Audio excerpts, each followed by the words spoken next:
Hello, everyone. Good morning, good afternoon, good evening, wherever you are joining us today here at Swali Nation Network, One Africa.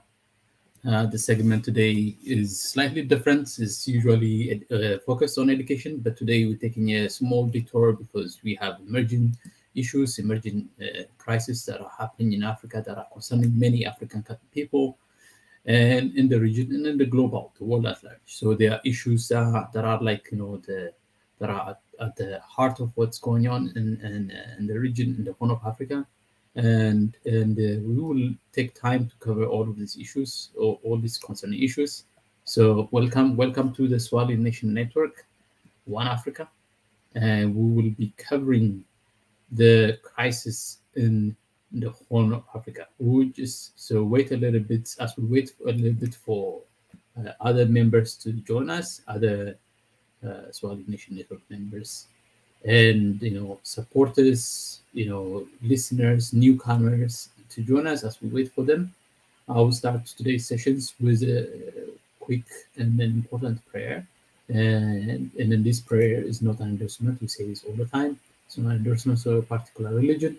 It is a testament of our me personally as a person, a person of faith. Would like to invite my creator, my God, the God I believe in, to come and join in these important discussions, to guide it and provide the kind of spiritual guidance that I need to make sure it's reaches its true conclusion. So welcome again to you, and I'll do a quick prayer.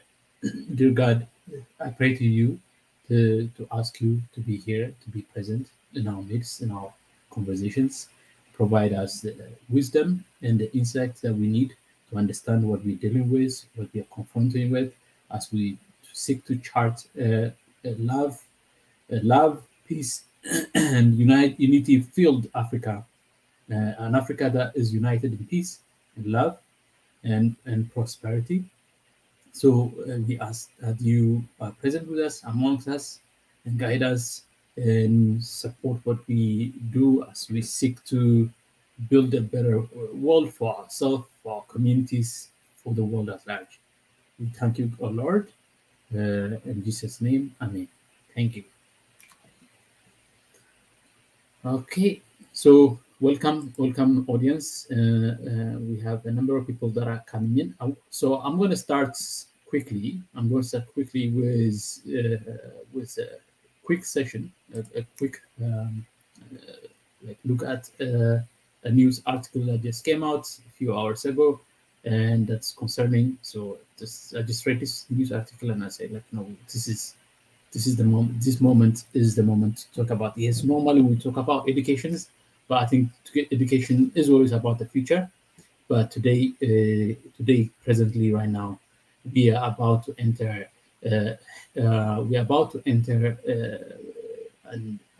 The crisis of proportion that only exacerbates and compounds existing problems that already exist in the region, particularly the Horn of Africa, and then by default the rest of Africa. So welcome here, Merit. Thank you for joining. Maximad Dick, I don't know how to say your last name. Welcome, welcome all of you who are joining us right now. Let's quickly start with the news article that I was hoping to cover. So it says here the Reuters reported that just a few hours ago, it says Sudan army shells disputed border with Ethiopia, and so I'm just quickly gonna just go through the article for you. It's June 28th. Right now it's already June 29th. It's reported. So they posted it on their Twitter a few hours ago. So I just picked it up from there. It says Sudan armed forces fired heavy artillery during clashes in the disputed eastern region bordering Ethiopia. An Ethiopian official said the last salvo of a long-running feud over their shared border. Oh, sorry, the latest salvo. Oh my God, my reading is gone. On Tuesday, Sudan was able to capture a particular called Jabal Kala al Laban, an area near the contested border, following an artillery barrage and an airstrike, according to a Sudanese military source who requested anonymity as they were not authorized to talk to the press. On Monday, Ethiopia denied Sudan's accusation that its army had captured and executed 7 Sudanese soldiers, and the civilian instead blaming the killing on local militia. Okay, this Sudanese government sources said the Ethiopian government didn't blame the local militia. Blame on the incursion that was conducted by the Sudanese military into Ethiopian territory. Sudan government sources say Sudan had filed a formal complaint with the United Nations Security Council over the killing. Sudan's military army fired long-distance artillery from Monday morning until Tuesday afternoon, but nobody was injured. A source from Ethiopia's Amhara region said that 2 local residents said the Sudanese army had gained control of this particular location called Jabal Kala al Laban and had destroyed a military base there. It was unclear if the base belonged to the Ethiopian military or an allied militia. The Sudanese military spokesman did not respond to requests for comment. The Ethiopian government spokesperson did not immediately respond to requests for comment. The Ethiopian military official referred Reuters to a statement issued yesterday on Monday. Actually 2 days ago on Monday, which the Ethiopian government said was not involved in any active military engagement with the Sudanese government. So this is the emerging crisis taking place right now.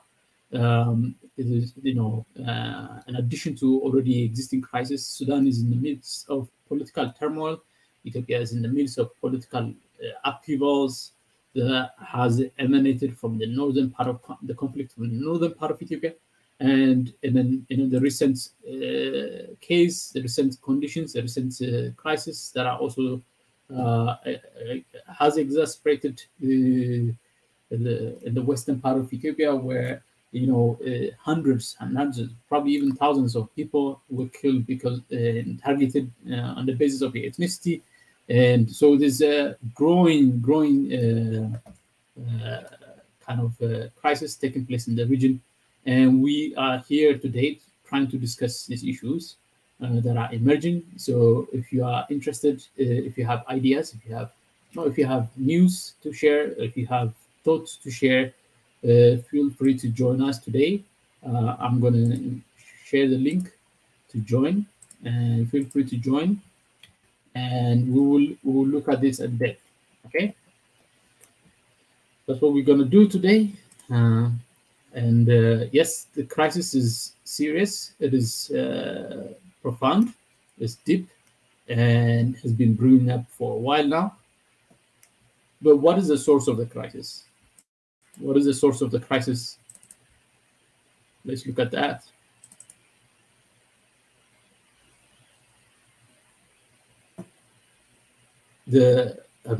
So there's so many things that are just right now at this point coming together, forming, shaping up to be like kind of like the crescendo of many things that are emerging. So I'm gonna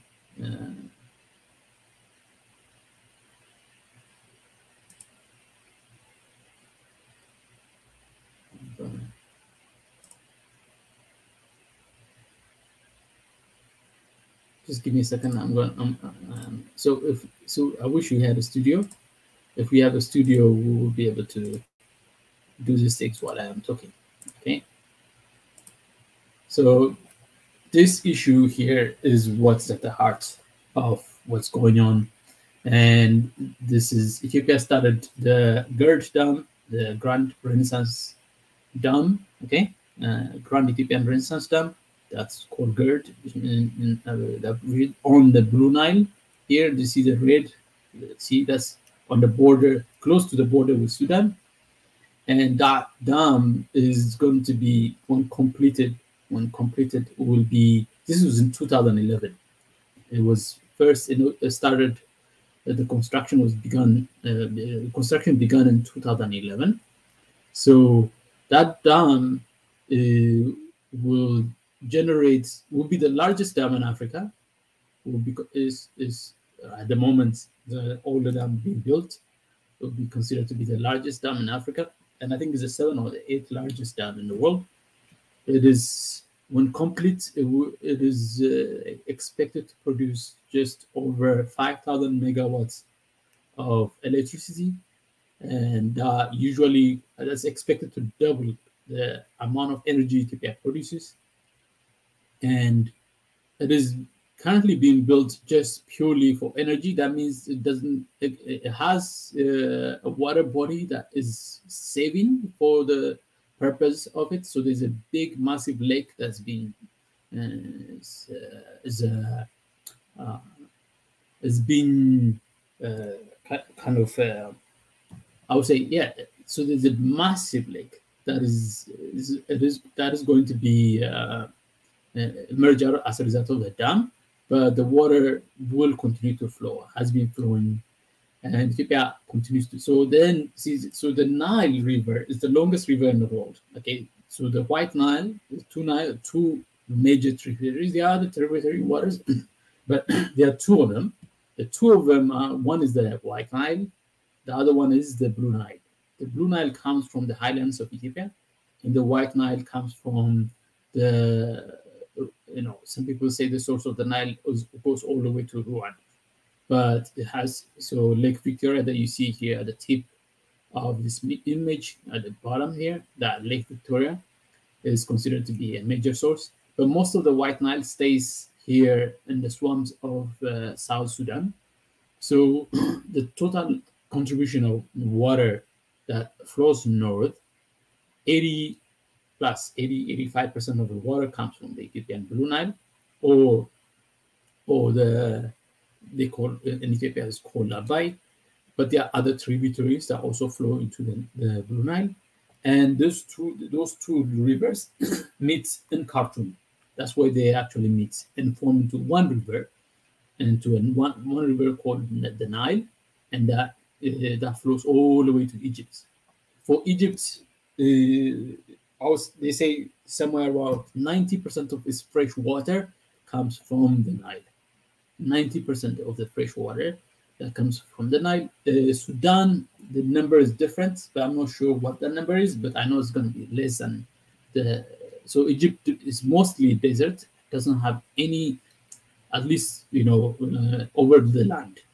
Probably under groundwater, aqua water might be different, but over the land, freshwater access is largely is from the Nile.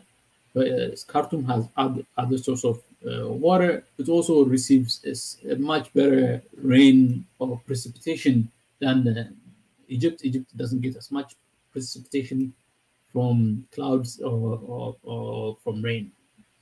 So Ethiopia is a water tower in that region, because partly it's highland, and it's also partly because of that highland nature. Is also the center of a lot of the the rainy seasons pours in huge amounts, and a lot of rivers flow out of Ethiopia to Egypt, to Sudan, to South Sudan, to Kenya, to Somalia, and I think to Djibouti as well. I'm not sure if there's a water system that flows into Eritrea. Probably there is, but some of you who know this can share that with me if you have an idea, if you have information on that. So that is the issue at hand. Another issue that is also so just to give you an idea of what we're talking about.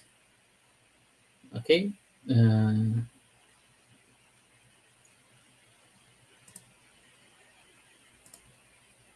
Okay, just to give you an idea of where we are. So this dam was first started in 2011, and right now is at the stage where it is Ethiopia is about to conduct third round of filling, the third round of filling of the dam, and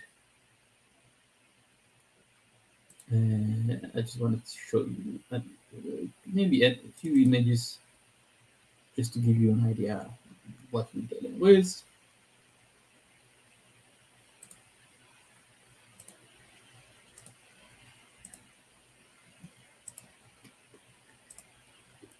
Okay, so this is the stage of where I think this is probably the closest to the most recent level. So Ethiopia has conducted 3 fillings over the past 2 rainy seasons. No, 2 fillings over the past 2 rainy seasons. The third filling will take place in a couple of days. In 2 days from now, it will begin for between July and September, somewhere between July and September. Ethiopia will do the third round of filling, and that will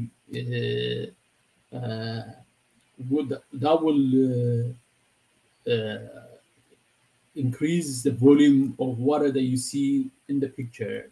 I think probably by another 5 billion cubic centimeter of water, somewhere around that, will be kept. And so the reason they do the filling in the rainy season is because it's a huge amount of rain that flows into huge amount of flooding water that flows into the Nile, and then then by doing the filling in the rainy season, when the water level the rainy season is heavy, it allows Ethiopia to maintain the flow of the water with little impact, little or almost little or no impact on the other riparian states or receivers of the water, like Sudan and Egypt. So that can so Sudan Egypt so Sudan and Egypt don't have to experience significant reduction in the water. So this is a major issue that has been brewing up in the background, and it's been brewing up for many, many, many years. It's almost over. Actually, it's over a decade since it did. So please feel free to join me and in discuss. I'm not necessarily fully conversant with the issue. I'm not necessarily the perfect person to fully cover the topic at large at hand. For if you have perspective and ideas that would allow our audience a much better understanding of what's going on, feel free to do that. But what is happening right now, we are about to enter a stage where we are heading to war, unnecessary and unjust war. So the headline I put is Africans fighting Africans must end. So Sudan's attempt at starting a war must not be the solution, cannot be the solution to the crisis in Sudan or the crisis in Ethiopia. Ethiopia's fighting with Sudan is not a solution to the crisis in Ethiopia or the crisis in Sudan or in the Horn of Africa. So, so we need to address this issue. We need to discuss this issue at in depth. And so I have somebody here who just joined me, and I would like to bring him on board. Okay. So, hey, Ridge, how are you doing, my man? Good, brother. Good. It's perfect timing. Yes. I have some time at work. Yes. So, but I'm probably. How are you? First of all, I'm good. I'm good. Glad to see you here. I'm probably gonna have more questions than answers because I know how important the Nile is to African civilization in the first place, Yes. and I think this is why that we are having so much trouble there because our enemies also knows that. Yes. Um, the Nile civilization, trading. Now Ethiopia is using it for water supply and electricity, Yes. and I think that a win-win situation can be created out of all of this stuff because it's not like Ethiopia getting electricity is not a good thing, but I think that um, I believe that Sudan and Egypt, especially Egypt, that was colonized by these British people, still colonized by these British people. They're taking their commands from outside. They're taking their thing from outside. I don't know if they have legitimate concerns, honestly, about the water going up the Nile. Everyone knows the Nile runs what from south to north, uh, Mhm. right? Yep. I Yep. think Ethiopia gets the first bids on the water that's coming from the Nile, right? Yep. I mean, the largest water flow comes from Ethiopia to Sudan and Egypt. Of course, there's a White Nile, which is a much longer one, but that one stays mostly in South Sudan, in the swamps of South Sudan. And they've been Oh, attempts at finding a way to funnel it north, but they haven't successful because they haven't succeeded because it's just a complicated engineering uh, condition. Like it will require extensive amount of investment to do that. So they rely on the Nile, that's the Nile water or the Abai water. Ethiopians call it Abai. It means it's a representation of what it is. Such a massive water flown up north from the highlands of Ethiopia. Right now, as we speak, right now Ethiopia is getting a deluge, particularly northwest or central west of Ethiopia gets huge amount of rain around us this time. And so there's a huge amount of flooding. Every year, Sudan used to experience major flooding because of that. mm, And so this dam is supposed to actually lower that flooding, the rate of flood. mm. Okay. Wow, that's interesting to know. So in some instances, it's working on their behalf then.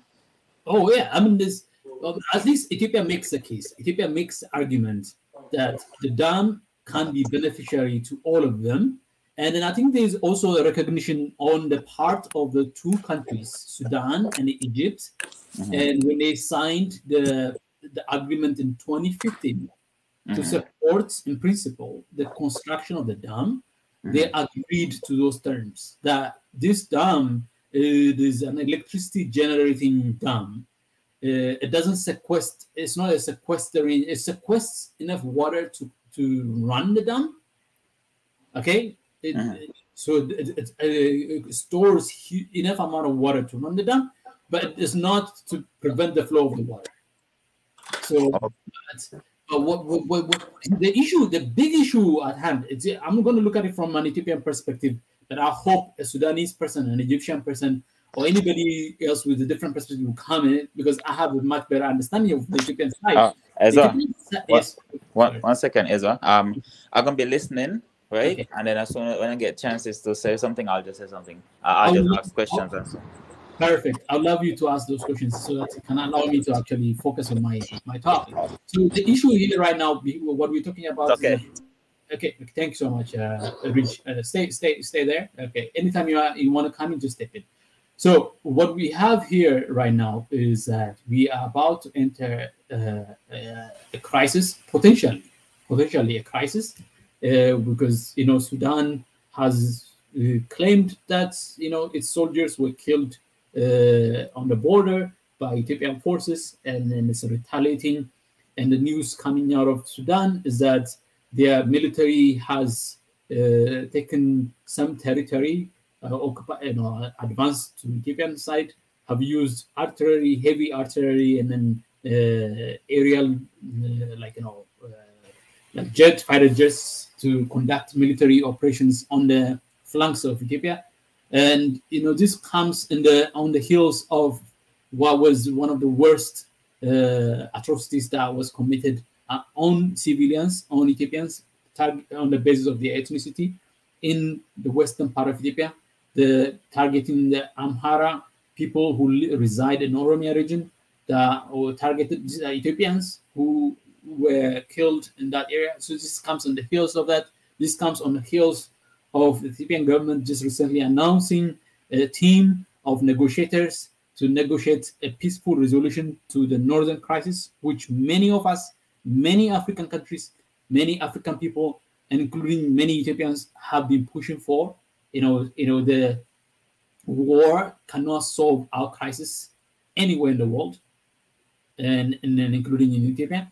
And so what we are seeing right now is that is the temperature going up, and what is the motives behind the Sudanese adventure into a war with Ethiopia? Is it a war that Ethiopia is going to win, Sudan is going to win, or anybody is going to win? No, I think there's always going to be a cost to war, and even the winners will lose something, let alone the loser. So there's that crisis bringing up. At the heart of it is the dam, this dam, and in about a couple of days, Ethiopia officially starts the filling of the dam. But what people don't understand is that the dam will fill itself whether Ethiopia says is happening this day or that day, because the rainy season just is right now, and the flow of the water will be, and then the dam is being built, as you see in the picture over there. That dam is being built. Every time you build the dam up, if you increase the 100 by 100 meter, that 100 meter of wall that you put up is going to sequester the water. So the sequestering of the water is more like the natural process of the building of a dam. But it happens during the heavy rainy season, which has already started sometimes in June, and then usually it builds up, and then by the time it reaches the dam, if the dam has, the height of the dam has risen by whatever amount it has risen, whatever that rise level will sequester the water. But that said, why is Sudan attacking Ethiopia right now? Why is Sudan picking it this time right now to attack Ethiopia? Why now? Why the crisis now? Why is Egypt supporting Sudan's effort to exercise their so-called sovereignty and attack on their sovereignty? Why? So that's what we're looking at. So if you have thoughts and ideas, please feel free to come and join us. Okay. So, but in the meantime, I'll read some of your comments and thoughts on this. It says, Aboyak says, okay, Sudanese junta, Egyptian proxy is running on fumes. They have to stir their situation a bit up because the country has a serious inflation issue. People are fed up with military rule. And I think so is Sudan doing this as a diversionary effort? It's like Sudan so desperate. Sudan is not Sudan. Sudan is not, yeah. So Sudanese leadership is so desperate to divert attention that it needs a war with a neighbor. Is that the case? Is that the issue at hand? I think that I saw somewhere that one of the leaders of the military junta in Sudan, I think Hamdak, or they call him Hamiti, I think, came out and said, this venture into war with Ethiopia is not going to work. Is only going to hurt Sudan, and Sudan's is not going to be able to successfully achieve whatever objective is set out to do if it declares war with Ethiopia. So that kind of split and division, is that real or is that a diversion? So that's another one. So thank you, Aboyak, for that. And I think Aboyak also continues and says Sudanese civilians support Ethiopia. And I think, to me, like, what people don't understand is that I think the bigger issue, and here is the Pan-African element of it, or the African element of it. The bigger issue is that the dam will fundamentally alter the trajectory of Ethiopia's economic, social, political condition. The conclusion of the dam, the construction of the dam and the conclusion of the dam will fundamentally alter the social, the political, the economic conditions of Ethiopia. In what way? In what way is it going to change? In what way is it going to change? In a way that empowers, in a way that liberates Ethiopia. Ethiopia is stranglehold. Most of Ethiopia is under the stranglehold of poverty. Or not necessarily idea poverty, not necessarily spiritual poverty, not necessarily on emotional poverty, but at least on material poverty. That means, like, people, lacking access to sustainable energy source hampers Ethiopia's ability to industrialize. Ethiopia's desire to industrialize will not go any further if it cannot provide energy security. Ethiopia is not an oil producing country. It's not a major oil producing country. It doesn't have oil production at the scale that's required, oil or coal or any other energy source at that scale that's required to provide industrial development at the scale it needs. Ethiopia's industry is just somewhere around 9 to 12% of its GDP. It's a very minuscule component of the total output in a given year. So the liberation of Ethiopia's ability to produce what it needs to feed itself, to grow itself, to develop the infrastructure, the security, the overall apparatus it needs is trapped in its ability. Is trapped in its trapped. Is like it's in jail right now. And then its ability to unlock that jail, that trap, is somewhere between it's what is the low-hanging fruit, which is the energy source, the water fountain of Africa, at least Horn of Africa. Okay, the water fountains of Horn of Africa needs to figure out how to harness its major resources. One of the major resources is water, and the Nile occupies a huge part of that. But in doing so, it creates a sense of insecurity, a sense of nervousness and worry at best. I say at best, not at worst. In the worst case scenario, it makes some powers that be worry that there's Ethiopia is slipping out of our hand. Ethiopia that depends on our food aid every year. Ethiopia that depends on our like this handout every year is slipping away, becoming more independent, not just politically independent, but also economically independent, socially independent. And then this is where comes to the Pan-African element, that this self-funded dam, okay?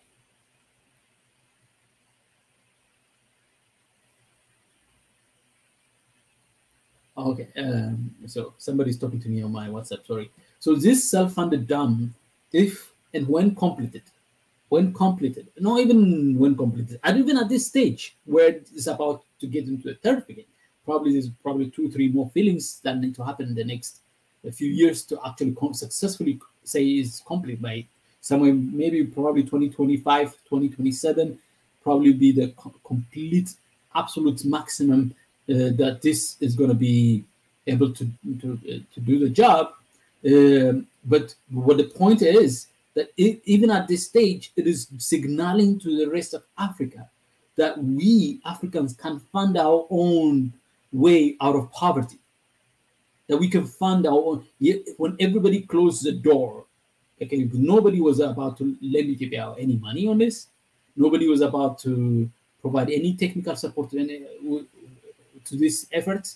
And the only thing that you have anything that's foreigner is an Italian construction company that has a long history of constructing dam in Ethiopia, is one actively building the dam, and alongside other let's say other companies that are doing subcontracting on some of the technical elements. I think probably a Chinese company, but the funding of it, the construction of it is happening by Ethiopia. That signaling is probably in the worst case scenario, that signaling is the thing that bothers countries like Egypt and countries like Sudan, or not the countries, but the leadership in Egypt and the leadership in Sudan, and then the leadership around the world, the European leadership, the American leadership.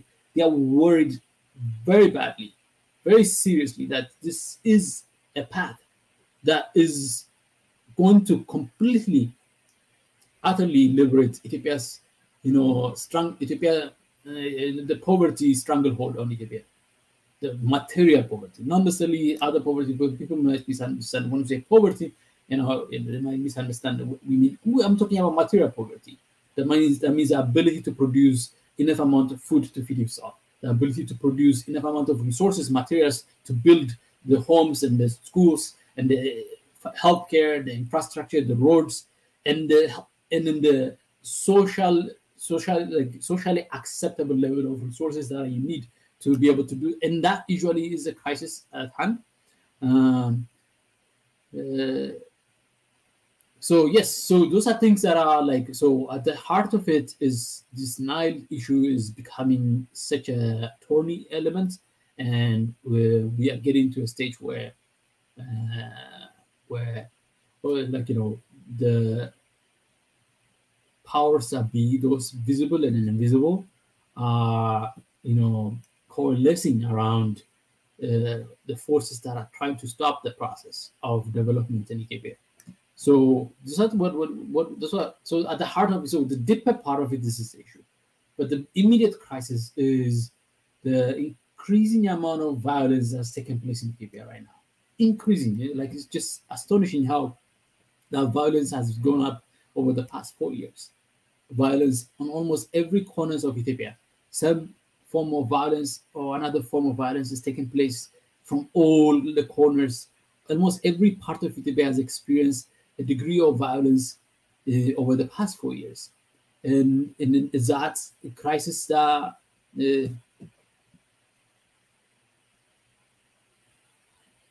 okay, thank you. So somebody is just asking the question. So this is a question somebody asked. Okay, Christian, thank you so much for the question. Thank you for joining us. It says, what is the significance of the Al-Fashqa triangle? I think this is that triangle. Let me share the map again, and I think that will give us an idea where, so that people can actually have an idea of where we are talking about. Just give me a second here. I'll share the screen.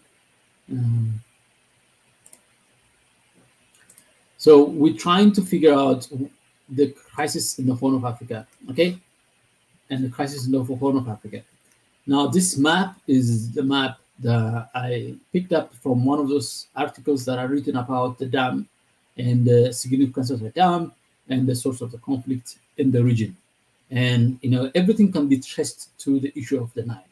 And this is, this is decade, probably centuries in the making, conflict and because Egypt has no security of water, and any effort on the part of Ethiopia to do anything on the Nile is considered or construed as an affront to Egypt's security, water security. Of course, Ethiopia will have to make more to make those truly concerned about their own security, water security in Egypt. It's up to Ethiopia to provide that security. Now, the Al-Fashqa triangle that Chrissy is talking about is this area here. This area here, it's almost, so this is Eritrea here, this is Ethiopia here, this is Sudan here. Just, I don't know if you can see this area here is considered to be the area that is currently disputed. That area has been a disputed land since the colonial era, since Menelik. And the two countries have set up a way of resolving that conflict. And what has changed over the past 3 years is, over the past 3 years, is that the conflict in Ethiopia, northern part of Ethiopia here, and particularly TPLF-led conflict in northern part of Ethiopia, has taken away, and that conflict, the leadership in Khartoum thought that this is a good time to return what they claim to be their land, and took that land about 2 years ago. Soon, while Ethiopian military was involved in life and death situations after the November 2020 crisis in the northern part of Ethiopia, the Sudanese took over that land. Now, recently, what the news is coming out is that on one side, Khartoum says Ethiopian soldiers, Ethiopian army, militia ventured into Sudanese land, captured Sudanese soldiers, and killed them mercilessly. That's the Sudan, Khartoum's claim. The Ethiopian claim is simply this is it. The Ethiopian claims that no, this is rather the Khartoum it sent its army along with rebel forces that support the TPLF through this area, and then they were beaten back in the process of that confrontations. So even the Ethiopian government even claimed that it didn't even use its military. It was militias that were in that area that stopped the adventures of the Sudanese army combined with some Egyptians and TPLF soldiers that came to that territory right there, that area here. and face off with the local militia. Now, this area is a very fertile area. Chrissy, what you need to know that this is a very fertile area, and it's so fertile that the agreement was that until the dispute was resolved, both the Ethiopian and the Sudanese people can move around into disputed areas and conduct their own farming. So, if the Ethiopian farmer that has been there for 50 years or 60 years or 100 years, they're not going to be evicted. The Sudanese farmer that has been there for 50 years, 100 years, they're not going to be evicted until the border is resolved, because they had a border committee to resolve the crisis. Now, what has happened over the past 3 years is that the Khartoum leadership has appended that process by using the military means to resolve it. Now, the Ethiopian government claims, and stands with, at least claims, that they're not going to use military means to go back to the status quo. They are using peaceful means. They've been negotiating. They've been trying to negotiate with Sudan to resolve the crisis with that. Now, part of it is that fertile land, because there's economic interest in there. There's they have vested interested people that will benefit from that. But part of it is also the Nile issue here that you see on here, just few miles from the border with Sudan. Is the largest dam is being built. So they can't target directly that, because there's an agreement that keeps that from happening. So the 2015 agreement between Ethiopia, Sudan, and Egypt basically green-lighted the construction of the dam. It basically green-lighted it. If you actually go read the 2015 agreement, the Declaration of Principles agreement, it is essentially around saying Ethiopia has a right to develop. And then Egypt will make the claim, an Egyptian will say, what are you saying? We don't want the development. Okay, that's a lie. We want the development. That's why we agreed to 2015 Declaration of Principles. And then Sudan will say the same thing. Sudan leadership will say, no, we agree. We are not standing in the way of Ethiopia's development. We recognize Ethiopia's need for development. The Europeans will say the same thing. The Americans will say the same thing. They will say, oh, we agree on your development. Your development we support you. But what they will not support is actually the construction of it. So, their words, their rhetoric will say, we support you, but the Egyptians are totally against the construction of the dam in reality, in actions. Their actions has demonstrated through the support of the terrorist groups that are trying to terrorize people. So the western part of Ethiopia, where you saw crisis, is here, around here.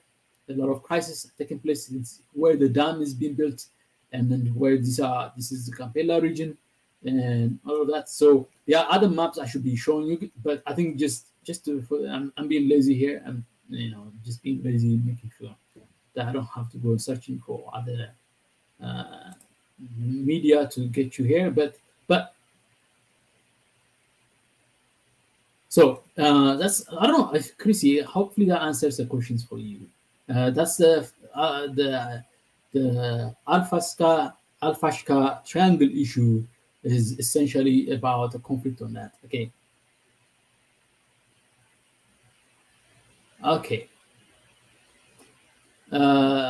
Anyways, so what we're looking at is that the brewing conflict that's about to start in the region, and we are saying we're looking at the news coming out of the region, and I think it's a Reuters news that I'm looking at right now.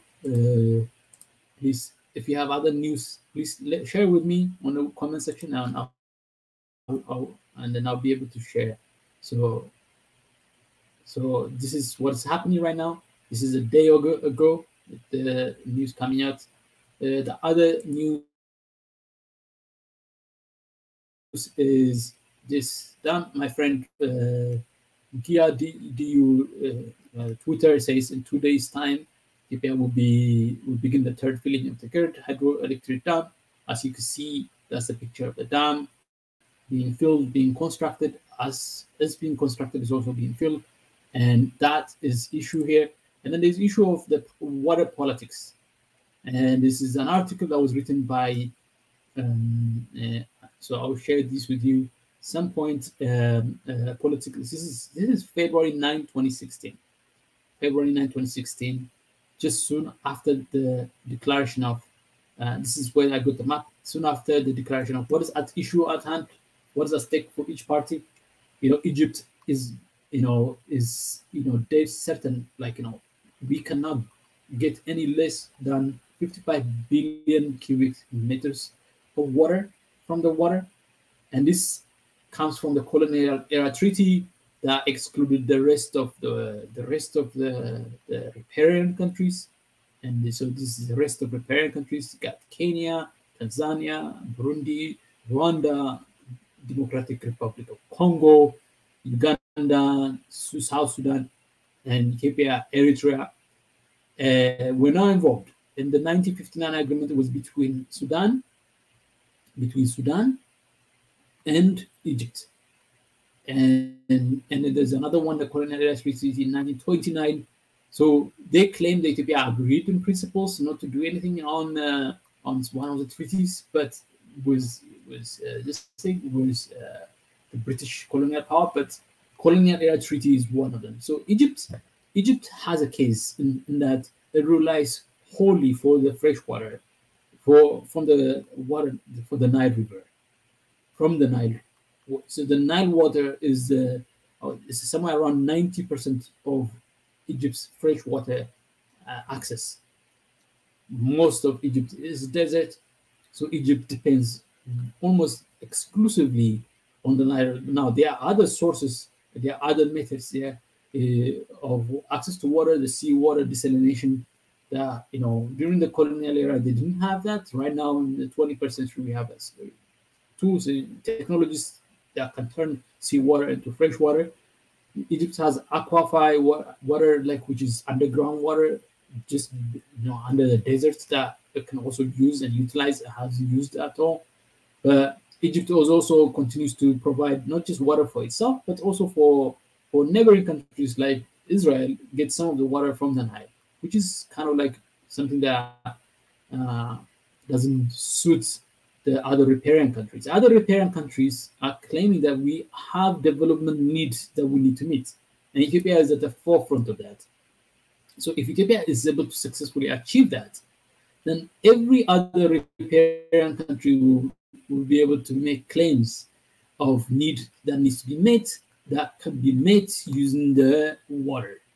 And Egypt fear that that is a recipe for a major disruption of water flow. And I think peaceful agreement, an agreement that puts all the needs, all the demands, all the needs of all the riparian countries can be struck, including not just on the use of existing Nile, but in the use of revitalizing the Nile water, the amount of water flows into it, the amount of water that it can be generated from it, that could be dealt with something. But so there was a Nile Basin Agreement that was conducted in 2010 in Entebbe between, so this here that you see here in 2010, there was an agreement between Uganda, Kenya, Tanzania, Ethiopia, Rwanda. That Entebbe agreement invalidated the colonial agreement. Not everybody ratified it, not every country ratified it, but this agreement was significant. It's a first step in getting the direction of getting the resolution that we needed. So Ethiopia has huge amount of needs, about close to 60, somewhere between 40 to 60% of its people don't have reliable source of energy. And then because of that, huge amount of deforestation that takes place, because you need to meet the energy. The fact that you can't provide energy doesn't mean the person doesn't need energy. So there's energy need that is also an issue. There's food security issues. There's water security issues that are plaguing Ethiopia and has been plaguing Ethiopia. And the poverty rate is like 100 times more than that of Egypt. So Ethiopia desperately need to resolve that. When we talk about the colonial era, and Ethiopia's population during those colonial era was around 8 million. I think when those colonial agreements were signed in 1929, Ethiopia's population probably was around 10, 15 million. But right now, Ethiopia's population is 115, somewhere 115 to 120 million. And a huge need for jobs, huge need for industries, huge need for agricultural production, huge need for energy need that needs to be made now, that cannot be postponed anymore. So Ethiopian leadership, Ethiopian government are under enormous pressure to resolve these issues, these fundamental needs that are plaguing the country. And that need is almost the same in Sudan, almost the same in other part of the riparian countries. Now, so the Egyptians I know there was a number of times where so Sisi has taken a more conservative approach to negotiation process than his predecessor, Mohamed Morsi, who said in 2013 that all options are open. So the Mohamed Morsi, who was overthrown by Al-Sisi, was saying all options, and there was even a recorded video of them, where they were having a secret meeting, but it was recorded, it was released by accident, where they were talking about, hey, let's support this rebel group, let's support that rebel group, let's make Ethiopia ungovernable, so that it doesn't have the ability, the energy to focus on the construction of the dam. So this here, I will share this article with you. It is a Western media platform, so it is not. It is fairly balanced in terms of its analysis. So feel free to check that and see that. Okay. So are we heading into war? Is the Horn of Africa heading into war? Is the drum of war real, or is the drum of war a distraction? So is the drum of war real? Like, is actually Sudan about to actually truly pursue an invasion to resolve its problem with Ethiopia? Its border problems? It wants to start a war with Ethiopia and the people of Ethiopia, and that is the resolution? Is Ethiopia trying to resolve its problem, its internal problem, using the war with Sudan? Is Eritrea trying to resolve its internal problem with a war with other nations, with other regions? Is war the solution for Africa? Is a war for among people, among ourselves, among brothers, among same people who share border, who share water, who share the sky, who share the air, who share the history together? Are we going to resolve the crisis through war? Is that solution? So let's see what's, if you have ideas, if you would like to share some of your thoughts on the emerging crisis, feel free to join. Feel free to join. Okay. And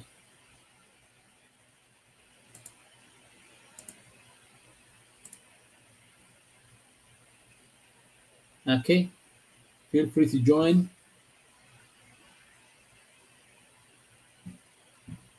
You're more than welcome to join and take part in our conversation right now. And so I've shared the link. So just click on the link. If you have news article that we should take a look at, feel free to put it up on the comment sections, and we'll pick it up from there. Okay. I think I think hope of glory. Hope of glory. I like the name. Says. And so let me put up some of the comments. Okay. Okay. Solomon says, okay, this is completely. This is a delegation war of Egypt. Okay, this is a delegation war of Egypt. That's what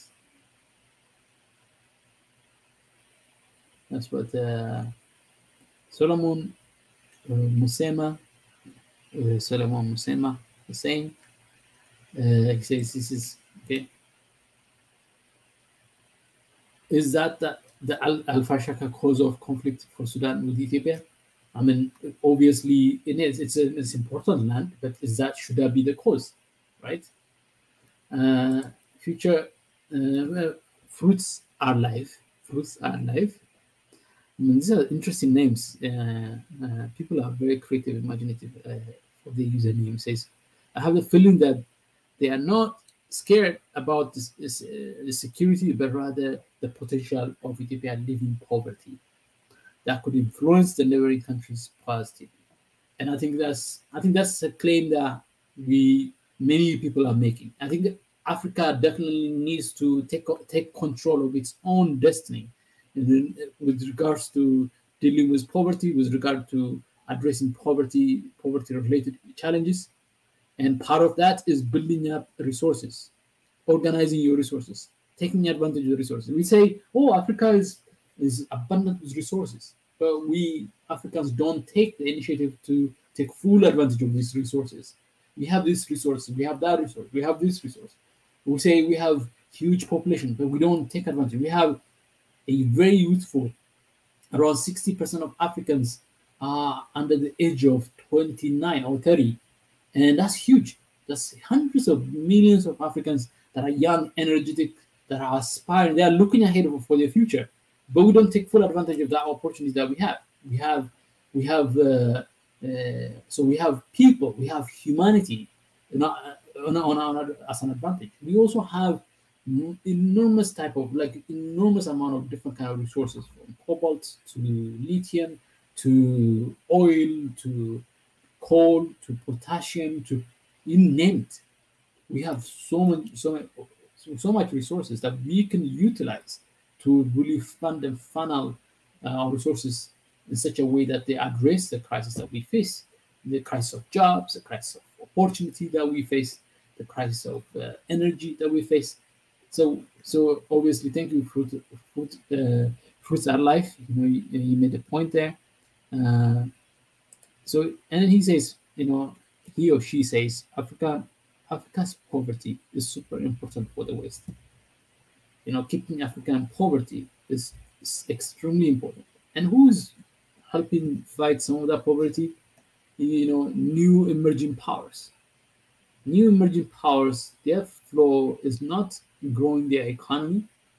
China's flow probably is not in growing the economy, is using that new abundance of wealth that they have managed to get to make the rest of Africa, the rest of the world be better. Like Latin America, Africa, Asia are benefiting from with the windfall of the prosperity that China brings in. Of course, there are some costs to many of the African countries, many of the Latin American, Asian countries with dealing with China. Those are issues that comes with dealing with great powers, emerging great powers. And that's where the scene is. So Africa poverty is super important for West. Yes, absolutely, because there's so many reasons why the West would like African poverty. Okay, this is so many reasons. And then sometimes, slip of tongue, they say it. Sometimes they don't say it, but their policy, their actions is where you can find the information. And another one which I agree with, we are tired of war. Please stop. I think we Africans, with each other, among each other, and among our neighbors, we should not be fighting. We should not be using the tool of war to resolve our crisis, our problems. There's so much. So, in any normal circumstances, war is the last resort. You've explored all means of resolving something. The war is your. So, if you reach to the point of war, and then ask the question, have I exhausted all the means of resolving crisis? No. The African Union has just released a statement saying that Ethiopia and Sudan can resolve their border crisis through a mechanism that has been established within the African Union to resolve such border crisis. So if the issue is a border crisis, then those border crises have a way of resolving. If the issue is a water crisis, those issues have a way of resolving. We have means to resolve those issues. If the issue is economic security, we have means of resolving those crises. If Egypt has economic security concerns, water security concerns, political concerns, those have ways of resolving other than just military, other than destabilization, other than killing the dead of people is not a resolution to the crisis. By killing hundreds and thousands of people, we can't resolve any crisis. We can only exacerbate the crisis. But the problem with Egypt is that an Africa that is in perpetual poverty, an Africa in perpetual poverty is is not in the long-term interest of Egypt.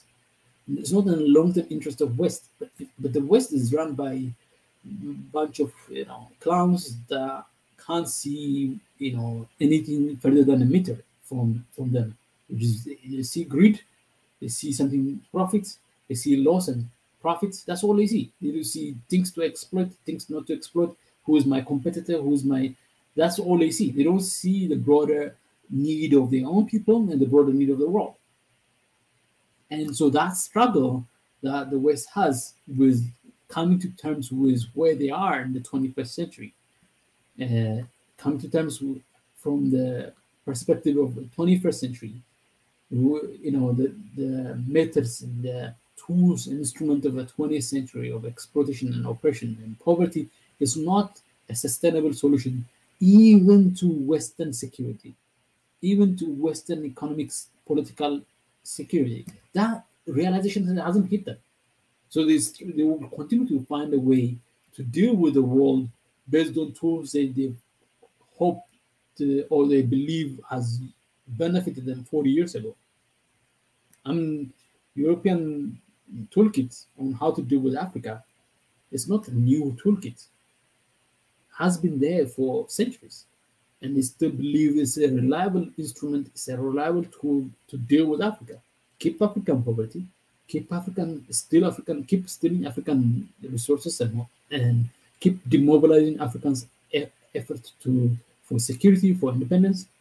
And so any kind of semblance of hope, any semblance of independence, let's squash it, squash. And that's what I think, to me, is their problem.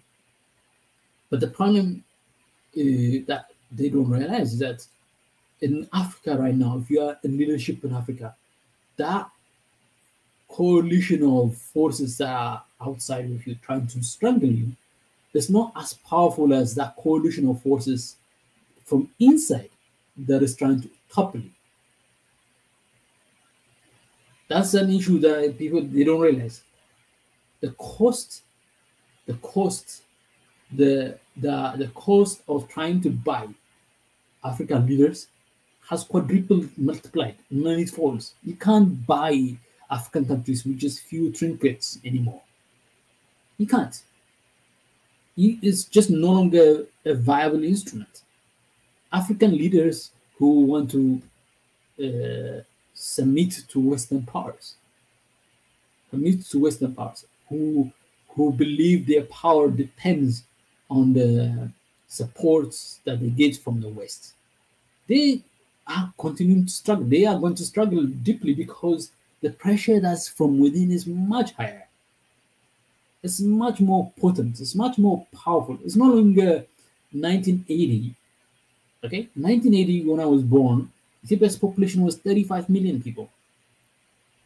1980, when I was born.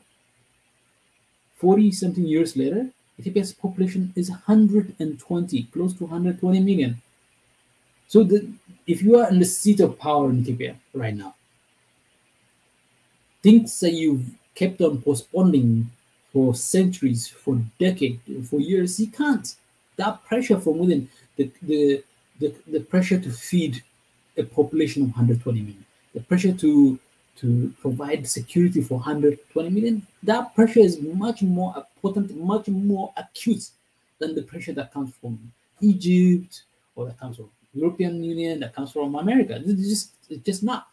So you choose the one. Which one is the one that's going to kill you? Is it the one that's colluding around you that's going to kill you or destroy you or keep you away from power? Or is it the one that's emerging from within? Every corner of Ethiopia right now, desperate for meaningful economic and political development. And they're demanding it.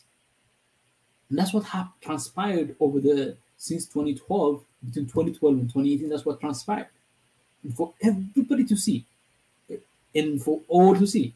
And that's what the emerging power is. The powers that be from the West, they don't have that much power.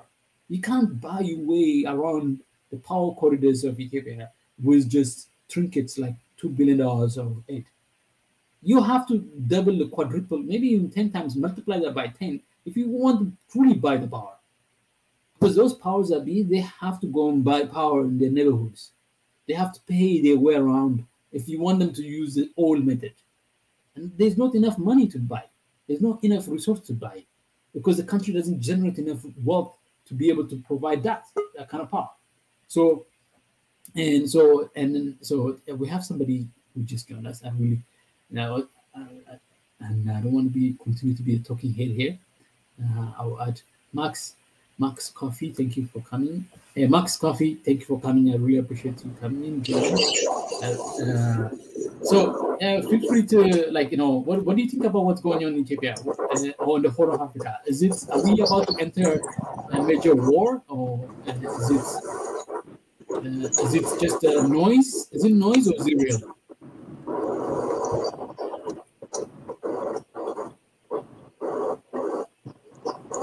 Hey Max, you have a problem with? I think you're having a problem with your audio system. Die Illuminati wordt heel bang als jullie opstaan in Afrika. Ja. Hallo. Jullie hebben de macht van de getallen, hè? Ja. Hey, can you Max Coffee?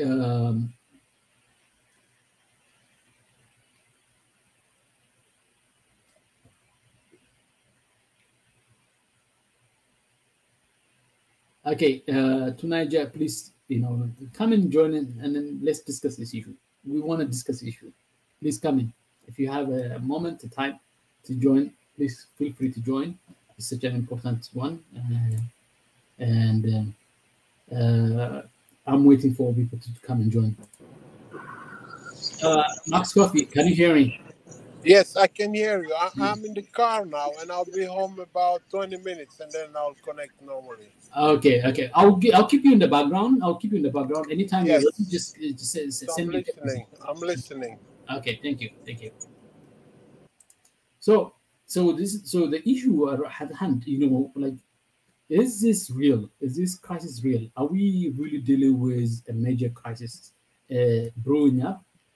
So to me, this is my point of view. Really, for those of you who really pay attention closely, close attention to what's going on in Africa, you go from Senegal to all the way to Ethiopia, from Egypt to from Algeria to Cape Town, South Africa, everywhere in between, there's a growing need for people to have opportunity. And the other day you saw the migration issue. Okay, the migration issue that is, that we saw take place, the kind of in Morocco where you had, hundreds of people that are in such dilapidated condition. They say about 23 people died, but it's hard to tell who has died or has not died. And the images are horrifying. But that is a signal of what's going on in the heart and minds of Africa. There's a pressure everywhere you go to develop your country, to improve, provide opportunity. Whether you are Nigeria or Ghana or Kenya or Tanzania, there's pressure everywhere to develop. What the Western world and all these powers that be don't really seem to appreciate and understand that they don't have as much power and influence to get countries that are beginning to respond to this to do their bidding anymore. They can't because those countries cannot serve two masters. The new master is a growing, a dynamic, a fully aware, a fully energized, capable, young, youthful, and hungry, literally, figuratively hungry population. and it's everywhere. Everywhere you go in Africa, that is the growing trend. And that power, that growing power that you see, is the one that's it's like the pressure cooker is from underneath.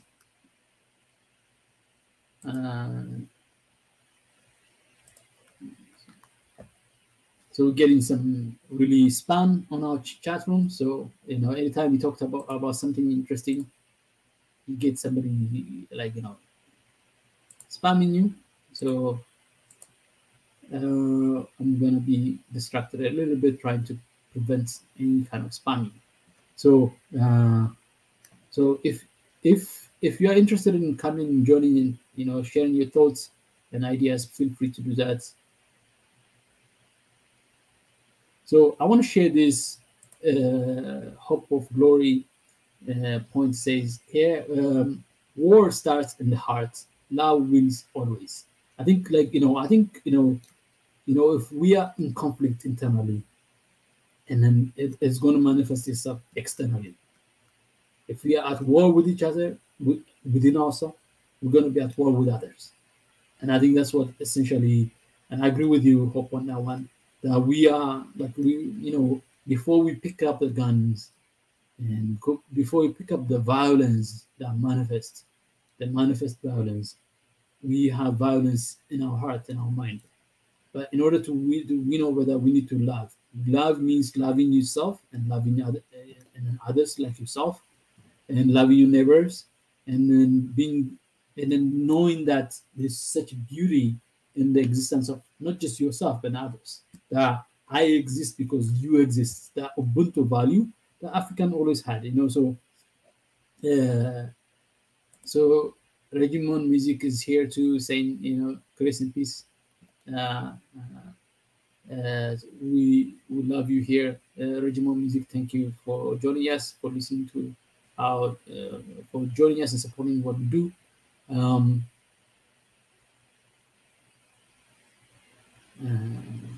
And this is the friend. Somebody said here, Oromia shall be free.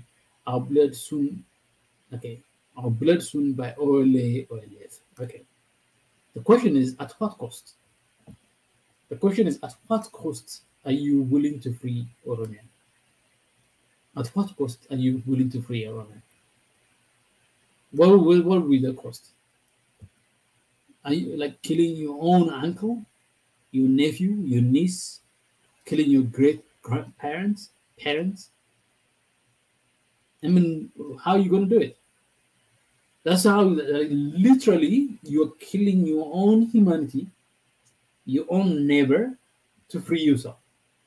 So your freedom will come at the expense of the freedom, of others around you, the freedom of other people in the world, other Oromos and other Amharas, other mixed people, other Somalis. So, I mean, it's just the cost is too high. Yes, I mean, that's a slogan. It's a great slogan to have.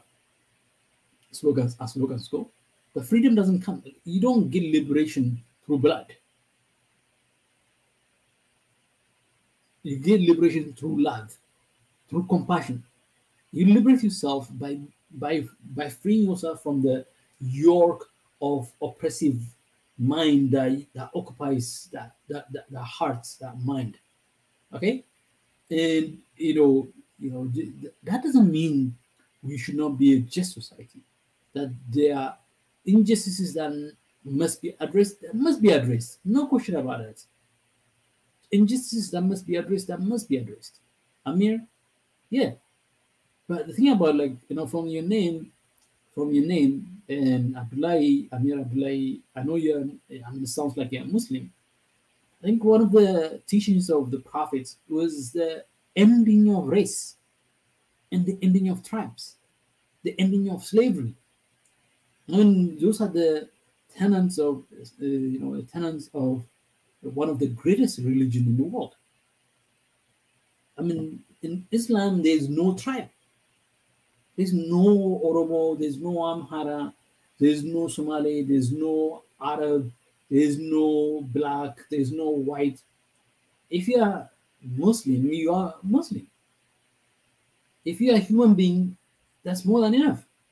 And those are the things, those are important things, I think. So I want to address your point of view, but like, I know, but just to give you an idea of, the broader thought that it's just.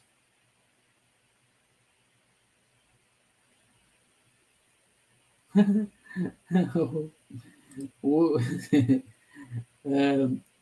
bro. You did a good job. We are a big fan of you from Ethiopian Republican Commando Force. Africa will win. Okay. So this is e-commerce just saying that there are a lot of people across Africa that are protecting people that are being killed mercilessly and senselessly and thoughtlessly, and sometimes those killings is being conducted by fellow Africans. But that was part of the plan. What people do not realize, is that the way to get the job done. What is the job that needs to be done? If you are a European country, what is the job that needs to be done? The job that needs to be done is secure resources at dirt cheap cost, at almost no cost. That's it. Secure major strategic resources at dirt cheap cost. And then where there's a power that be, let's negotiate with that. Where there's no power that be, let's make sure no power emerges in that area. So in the case of Russia and the case of China, they negotiated because they are powerful enough to make a case, to stand up for their own interests. So Europe negotiated gas deals, energy deals with who? With Soviet Union and Russia that follows. Okay? But where there's no power, make sure that power doesn't emerge. So you get the case of, look at, I can give you the example of, the Democratic Republic of Congo. Belgium, pretending to the world because they know the specter of looking like a colonialist is no longer a viable way of doing it. So they have to appear to be nice and generous. They have to appear to be nice and generous by returning the person they liquefied in acid. The last remnant of the person they liquefied in acid, they are pretending that will resolve, that will absolve them of the deep, still embedded system of oppression they continue to finance and conduct. And so just give me a second here. Sometimes we get this really heinous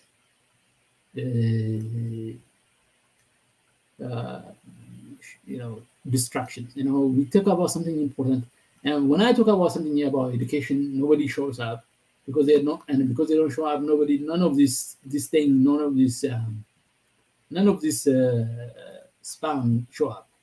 But when we talk about something serious, those spam show up, and that's a good signal that what's going on, right? So the topic we're covering is important, it's very critical. So back to what I'm telling you, like, what is the importance, what is the need of the powers that be?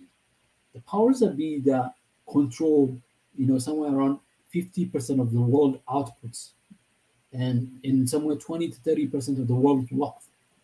And then, I mean, if like, I can guarantee you, whatever resource Congo has, if Australia owned that resource, if it was in Australia, they would not be experiencing endless civil war. Congo has been in endless civil war since the independence, from one war to the next war, from one killing to the next.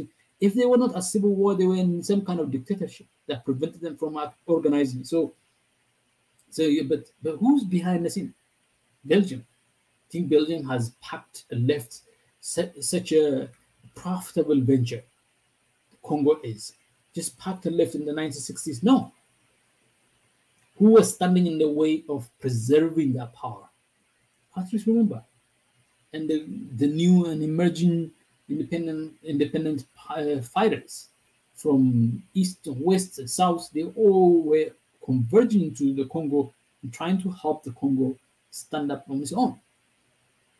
So, anyways, but the point I'm trying to make to you is that like what we're dealing with is the powers that be are exercising the the what is necessary to make sure that no power emerges in the region. So the case of Ethiopia is the power emerging, but the power emerging is not in the terms and the conditions of the West. The West has its own perspective on it. It's how power should emerge. Now they say, "Oh, we are for democracy and against dictatorship." But in the case of Ethiopia, Ethiopia is a democratically elected leaders government that has been attacked by a dictatorship in Sudan. The leadership in Sudan is a dictatorial. It came through force of power. If you want the verification of whether they are legitimate or not, African Union has a way of recognizing legitimate leaders or not. And Sudan is suspended from African Union because of what? Their illegitimate power structure. And so the issue is a very big and complex issue, very tough issue, very difficult issue for Africa to deal with.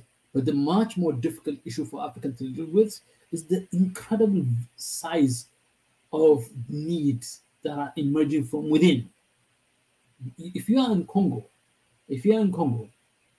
like the independent Congo is different from the 2022 Congo, Democratic Republic of Congo. It's a completely different. The population size has multiplied. The type and nature of the population has changed. The needs and the desires and aspiration of the people has changed. So the pressure that's coming for countries like the Congo is from within. And then satisfying that need is huge. They go to Nigeria, the same thing. And what are these countries doing? And those countries that are trying to address this issue, what do they get dealt with? Terrorism, atrocities, killing, civil war.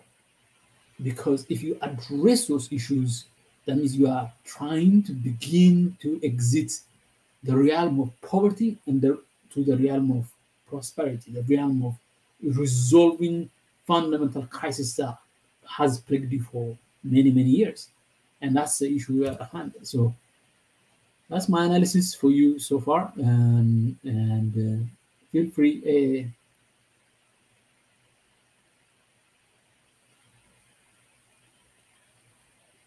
This is what Nadia said. The greatest speech in all speeches of all times is about to be made. I don't know whose speech are you talking about,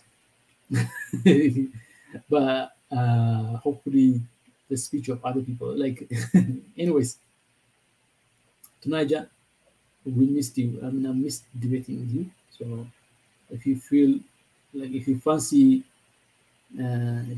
some discussions and dialogue and discourse, feel free to come in and join the conversation. Those of you who are in the comment section, thank you. We appreciate you for being there. We are in the precipice of real major kind of like I would say it's called an inflection point.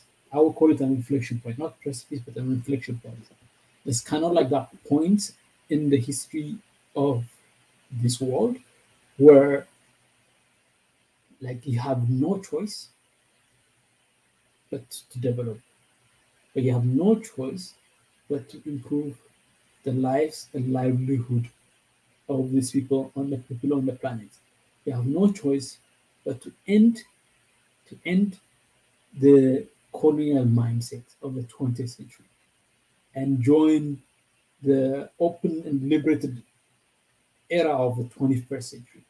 The mindset that reflects the ordinary minds, leadership, the political mindset that reflect the mindset of the people, where somebody could be in Nigeria or in UK or Netherlands or in South Africa and really connect on ideas.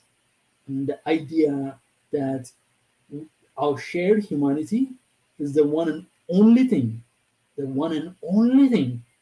that should occupy that should preoccupy any human venture or human adventure, our shared humanity.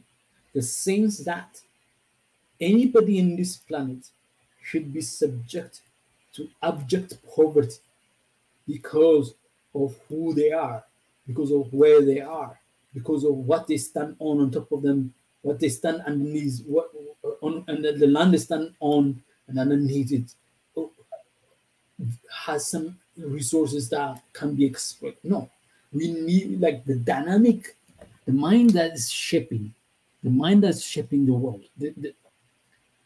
You know what? Let me take it back. Let me take you back to history. Let me take you back to history and how this is gonna play out, because history is a great indicator of what I'm talking about right now. By 2014, no, by 1914, the Europe, the governing forces of Europe were in a different century, because they were the ruling class, and they have servants. The people are their servants. They were God's chosen leaders and rulers, and the people are their servants. But by 1920, by 1919, by 1920, just about over 100 years ago, what happens? A complete, utter realignment of the power and dynamic power structure. That realignment post First World War was a recognition of the reality on the ground. The reality on the ground was a growing number of people, ordinary people, could pursue what they wish to do, what they believe in doing, who they are, what they're capable of doing through whatever jobs and opportunities. So like there's industrial revolution that has liberated huge section of the society from the burden of being the tools and instruments of the aristocrats. Before 1914, the notion was that in order for you to survive, you have to have the goodwill of the rulers. Post 1914, that changed. That change was cemented by 1945, by end of the Second World War. That change was fundamentally cemented, where it fundamentally completely reconfigured the Western system. And it's essentially like the history of it is essentially that like the ruling class, the ruling dynamic are always behind the curve of what is really on the ground. What is really on the ground in the world today is a much more liberated and much more open society, much more interconnected, much more interdependent society. People are creating and sharing ideas and creating new avenues for expressing their potentials, expressing their passion, much more liberally, much more openly than ever in the history of before. But the way the world is run and governed is governed by the consequence of sentience, the consequence of the Second World War. The order that we live in right now is the result of a different era, a different time. And the tools and instruments of all this world, the World Bank, the IMF, the UN, and the powers that be, the tools and instruments they have at their disposal, is outdated. It's misplaced. It's misaligned. And hence, the conflict that you see among the great powers is essentially a manifestation of the misalignment of their idea of what is actually real and what is real. The mismatch and the misalignment between that. And that said, and how that plays out in the African continent is essentially the same thing. The continent has fundamentally altered. The public, the people are growing in confidence and belief in their power. They're demanding a recognition, they're demanding a place, they're demanding the end of corruptions, not just as a political rhetoric, but they are demanding it as a real goal, as a real objective. That anything that stands in the way of my prosperity you should get rid of. They're demanding that like you go to every country, if you get the vibration, if you go to every part of Africa, you get the vibration of it. And sometimes you see the spillover of that. When you see hundreds of immigrants trying to migrate to the north, that's the usual indication that there's not enough resource, there's not enough opportunity in where those people are coming from. They're demanding it, and the government and the public and the leaderships in those areas cannot muster all the resources necessary to provide it. So what's happening in Ethiopia? What's happening in Ethiopia is the culmination of all these forces, the desire for fundamental transformation of the nation, from the kind of material poverty to material prosperity. Material prosperity, I don't mean in the Western sense of materialism, but material prosperity in the sense that the basic needs of people cannot be postponed anymore. Just that, and then people know that their needs can and should be met. They are aware of it. They are conscious of it, and they're demanding, they're demanding left. So, yeah, we've been asking for a road for 50 years. We can't stand it anymore. You have to build us road yesterday. They've been asking for airport for 20 years. Where is our airport? We're demanding tractors. Where's our tractor? We're demanding water. Where's our water? We're demanding healthcare. Where's our healthcare? We're demanding good education for our children. Where's our education? They are asking for that. That pressure is what you feel if you are a leader in any African country right now, at least many major African countries. That's what you feel on a regular basis. That's the pressure that's cooking up. So your feet is on fire on a regular basis. And that is the issue. That is that pressure to deal with that is the issue that's at the heart of it. So the Western powers think that they can apply pressure from outside and get things done. But it's no longer working. That tool is no longer working. So I have somebody here. I have somebody. Hello, hi, how are you? Yeah, thank you for joining me. What do you have to say? I mean, I know I'm saying all sort of things because I've run out of things to say. I'm saying all sort of issues. I'm raising all sort of issues, but I would love to hear your thoughts and ideas on what's going on and immediately what's going on, but also what is underneath what's going on. Yeah, I think Ethiopia, particularly with Ethiopia, it holds a very strategic position in Africa, the location. Yes. The world, all eyes are on our country, and also all evil eyes are on our country because they hold such a strategic position.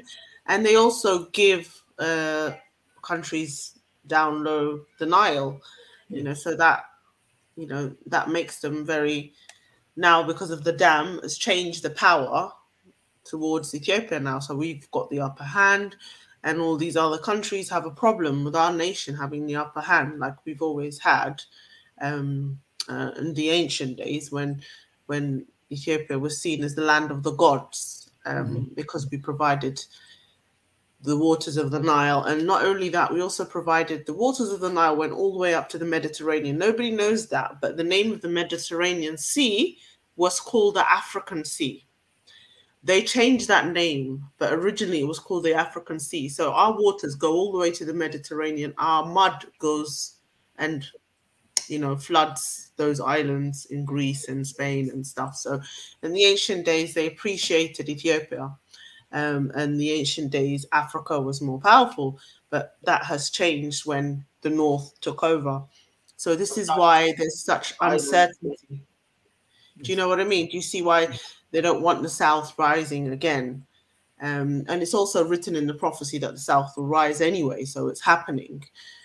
So there is no civil war, and all this talk of ethnic tension is manufactured ethnic tension with the purpose of the Western media encouraging it and fueling it and constantly talking about Ethiopia. It's like they have no day jobs. Like, how many times can you keep talking about our country?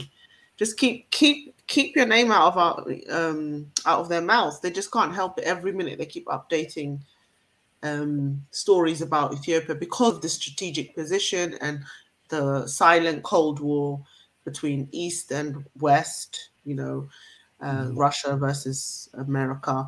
And these people you know, are having their secret battles, but, you know, they're not being honest. And I think unless you're subconsciously awoke, which I think a lot of Africans are not, they're starting to, now they're starting to wake up, but majority are still asleep and they're still pawns of the media, because we've got this thing of how if it's a white-owned media, that it's better and it's truth, because they've promoted themselves as leaders of the world when they're not.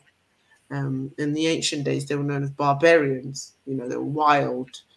So that's all I've got. That's all I wanted to say. And those that live in the West, we understand this, and I just want the rest of Africans to wake up and realize, don't always fall for the Kool-Aid. Just because something is regurgitated in their demonic media doesn't mean it's the truth. And we see that, as especially as Ethiopians, we've had nothing but lies printed. The so-called faked civil war, which wasn't a civil war, it was just a terrorist attack. And you know, we've had their media parade them around and try and encourage it. And when they were losing, then they went back to the drawing board and said, okay, ceasefire. So it's obvious that they are orchestrating organized wars. We see that in Ukraine, you know, with their media. And, you know, they did that in Ethiopia first. That was like a setting stone. And they're going around doing that to other countries, you know, with their media. Does everyone understand what I say? Yeah, of course we understand the point of view. I think to me, it's I just don't want to sound like I'm like babbling, but that's the general gist of it. Yeah, you know, and Swahili Nation is a great alternative media, and I think Africa needs an alternative media from the BS, because I don't know if anyone watched Kagame's speech the other day when that ridiculous black woman that works for the BBC, you know, one of their stooges, asked him a stupid question that she was instructed to say by her boss, and he put her in her place and said, what makes you think the West has morals? You know, what makes you think we Africans don't have morals? I know. I think that the lecture was so familiar, though. It's such a familiar thing. Like if you read the history closely, even you go to the missionaries, the way they used to describe us, the way they used to talk. Somebody was appreciated, by the way, looking at, like, somebody's appreciating your beautiful hair. Oh, thank you. I was just combing it. Yes. So, but just to add to that, you know, I've had the opportunity to read, you know, these microfilms that were record of missionary statements and how they described pre-colonial Africa, like during slavery, and also good willing, the so-called good thinking, good wishing missionaries that are coming to Africa, and how they described us, how they talked about us, how they described our moral compass. And it's nothing different. They've always felt like they have a moral upper hand that could be interesting. So, by the way, before I let Max Coffee in, as my one of my favorite type of name is Coffee. Is like, I know it's a Ghanaian name, but I don't know if you're a Ghanaian. This one is Togolese. Togolese, and so there's a Ghana they have one F, and Togo has two F. Oh, okay. And usually Coffee Ghanaians use as a first name. Yes, and it means born on Friday. Friday. Yep. But this Coffee from Togo means advisor. Ooh, counselor, advisor. Oh, that's a great name. So I appreciate you. I will let you speak for in a moment. But I just want to say, Khaisorian Empire, if you would like to join again, but this time I have to actually see you. Like, show me on the video, like, you know, before I let you in, before I let you join the channel. So on the background, if you join in, you just have to show me your view, visually show me who you are, and I'll let you join in. Okay. Yes. So Max Coffee, we're talking about a broad range of issues. At the heart of it is the issue of the Horn of Africa crisis that's just brewing up. But that said, there's a broader connection to the broader African issues, to colonial issues, to post-colonial issues, neo-colonial issues, empire building, and all the poverty. And one of the arguments that I make is that fundamentally African countries are beginning, especially African leaders right now, beginning to get to the stage where the pressure they get from outside is not as powerful as the pressure that's coming from within. That growing population, that growing demand, that growing more aware society. Young people are more conscious and aware that they can't have better life. And then if they can't get it, they're putting pressure. Families are aware of that. They can't get you, they can't keep them in the village and then they don't, aware. They are. Yeah. So that's said, so in the context of that, but also in the context of Africans fighting Africans, what is it going to achieve? How is it going to address the border crisis between Sudan and Ethiopia, or the water crisis between Egypt and Ethiopia? So, feel free to dive in. It's a vast area of topics, but feel free to. I understand. It's a very, like you said, vast area of topics, but we should see Africa as one first, and how big the issues are. I believe there is a solution, and we need to walk toward the solution. And like you just said, the youth in Africa is getting still more conscious of the situation, and at the same time, you see what's happening 2-3 days ago. Yes. The border between Morocco and Spain, and this Moroccan police paid by the AU to stop African migrants, So for me, I would like us to think about, okay, we have different issues, like Professor Muma is saying, all over Africa, we have problems. You go to Burkina Faso, problem. You go to Congo, problem. You go to Burundi, problem. You go to Ethiopia, all over Africa, there are problems. But this is a sign that a solution is very nearby. The problem is that not all of us are seeing the solution. So for me, what's happening now is very shameful first, to see brothers killing each other. And like our sister just said, we should also look at what is behind that, who is manipulating, how these people got on this kind of weapons. And so for me, I'm radical on it. If Africa doesn't unite, these things will never change. The situation in Africa will never be better because people are using the division. Now they are entering Ethiopia. They can do whatever they want. They advise the government of Egypt to build a dam, and they go to Ethiopia and they create conflict. But if Africa become one, but I really mean then one, like one federal state, you can go to Ethiopia because Ethiopia will not be a country any longer. You can negotiate with the government of Ethiopia. There will be no government there.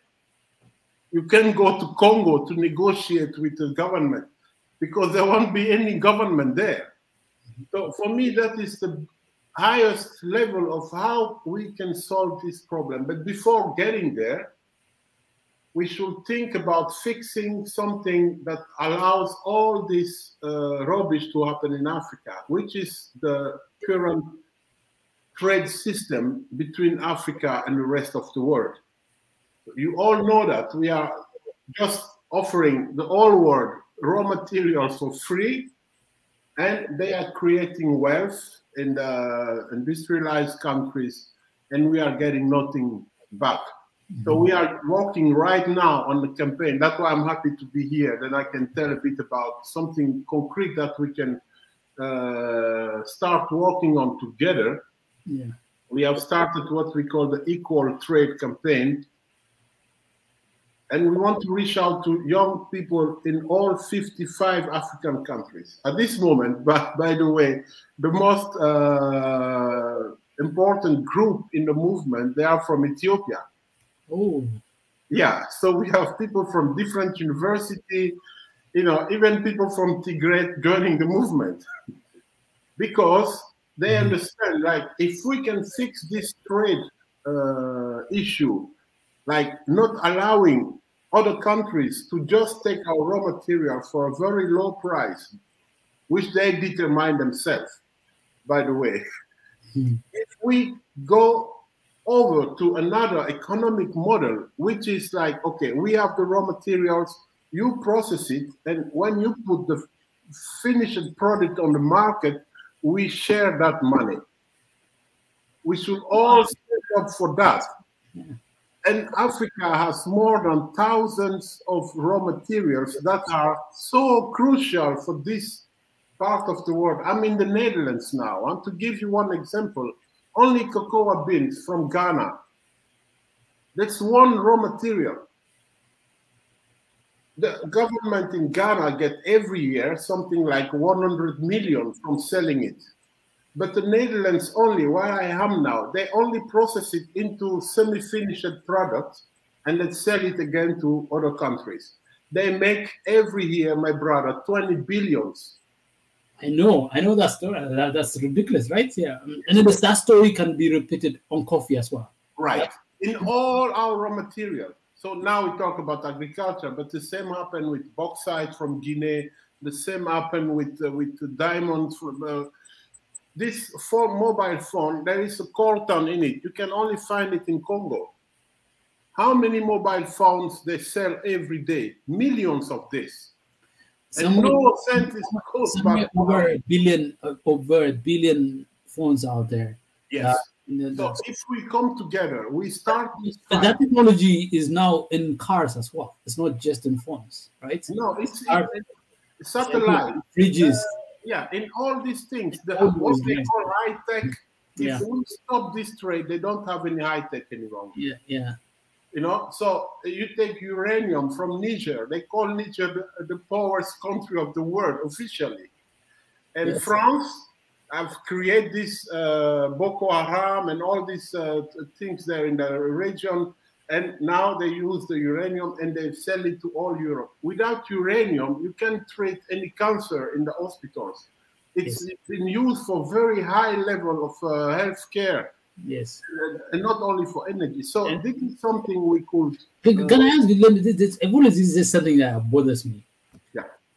Africa is not the only one that is the center of raw material-based economy. I mean, you look at Canada. Has a huge part of the economy is based on raw materials. You look at Australia, a huge part of the economy is raw materials. Yes. And where they have a huge degree of monopoly. Not monopoly, total monopoly, but monopolistic positions. You look at Middle East, they have monopolistic position, not total monopoly, but monopolistic position on resources.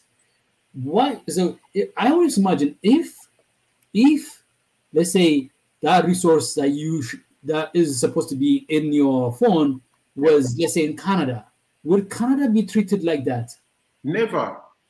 Canada will be extremely rich because they will have that power. So it's not necessarily the fact that we are not like transforming the raw materials into the next level, but it's the way we have the power to dictate how much we get out of what for having that resource, right? And they are using our division to impose this system. Because they can talk to 55 governments. So what if they go to Ghana and Ghana refuse, they go to Cameroon and Cameroon say, welcome. Yeah, really, this is a very big issue. If we don't... But the unity part resolves that. The unity part that you talk about resolves all of that. And we figured out this answer, not now, not today. In 1963, when Kwame Nkrumah was making his plea, and Ali Selassie, they made the case. This issue is tied. They were not naive about it. They were clearly detailing out the consequence of unity and lack of it. Yes. And what happened? The Western countries, they went to Senghor from Senegal and Houphouët-Boigny. Tell them, don't follow these people. These Kwame Nkrumah, Ali Selassie, they are crazy. Don't follow them. We give you money, you create your own group. They use division since centuries to keep us weak. So it's really time now to wake up and decide to unite. Whatever the consequences will be, we should unite. Without unification of Africa, but the real one, what we have now, they call it African Union, is a joke because the headquarters has been built by China and they get the funding from the European Union. What kind of African Union is that? You know, so but Gaddafi was keen to do something about that, and he was actually he was funding some of the fees, and he was on the process of promoting an African Union, and actually the African Union was his brainchild. He said we have to graduate from OEU to African Union. He proposed this in, I remember it was in Durban, South Africa, and a couple of years later came to life. And I think there's that element to it. I really appreciate it. I have somebody else who joined us, Biggie. Yeah. Biggie is our family member here. I would like to invite him to say a few things before I let you guys step in again. And then before that, I had somebody who made a comment. Oh, Biggie, you stepped out? Okay, Biggie stepped out. So, or maybe he had a network problem. So somebody says, I'm Amhara. I support Sudan. I support anyone that can destroy Ethiopia. And I'm Amhara. I mean, look at that's a complete lie. Tell him that he's a liar. You're not Amhara. The name of the person is Beza Ethio. Yeah. Beza. Look at this. Yeah. Somebody thinks the destruction of a nation, but they don't think about the consequence of the destruction of the nation. There are people that live in that nation. Yes. Depend on that nation existing to farm, to raise children, to raise families. Somebody is saying here, let's destroy, and then so there's already poverty that is strangleholding on a lot of African countries, and including Ethiopia, included in that. Different degree, of course, different levels. But somebody actually thinks that that's the most sensible and reasonable thing to do. To say TPLF person. It's a TPLF. You see, we Ethiopians, we are trained to spot these liars. I know it's a TPLF person, but it's somebody who's not a TPLF person who hears that and then thinks that it makes sense to them. That's the goal. They must be very stupid. So I don't want to address the TPLF person that is already dead set on an agenda. Not only that, they pretend to be Oromos. Well, they're so disgusting. They pretend to be Oromo and say the same nonsense. Now they pretend to be Amhara. The problem is that it doesn't address the issue, the other side of the issue, which is the person listening, who is vulnerable, who fears that because I'm Amhara. You have to educate them. This is the moment. I want to use this moment to educate them, because if that side says something bad, I have to tell them on the opposite side what is the cost of accepting that view. Even Egyptians write the same nonsense as well. They go on our stream and pretend to be Oromos. They're so sad. I mean, at the end of the day, they rely on our river. So, that's why they're acting like this. Stupid, Okay. They don't think about what they're saying, because you can be, I don't know what, Egypt, or can Egypt stand the conflict against China? It won't take 1 hour. Egypt will be destroyed. Can Egypt resist an attack from France, from the United States? Nothing. They don't. And then we go to Tigray. It's a joke. It doesn't make any sense. But this is our problem. This division is really it's in our DNA even at this moment. Yes. It's been infiltrated. No, but think about the issue that we need to understand. Okay, Beza included.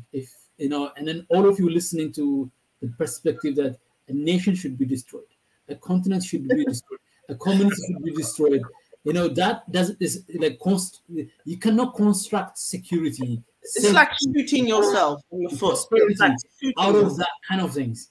And it shows you the stupidity and how low of opinion they think of us as our people, because they've really, the West and these other nations have really pushed ignorance on Africa. They've really pushed it. The thing about to me,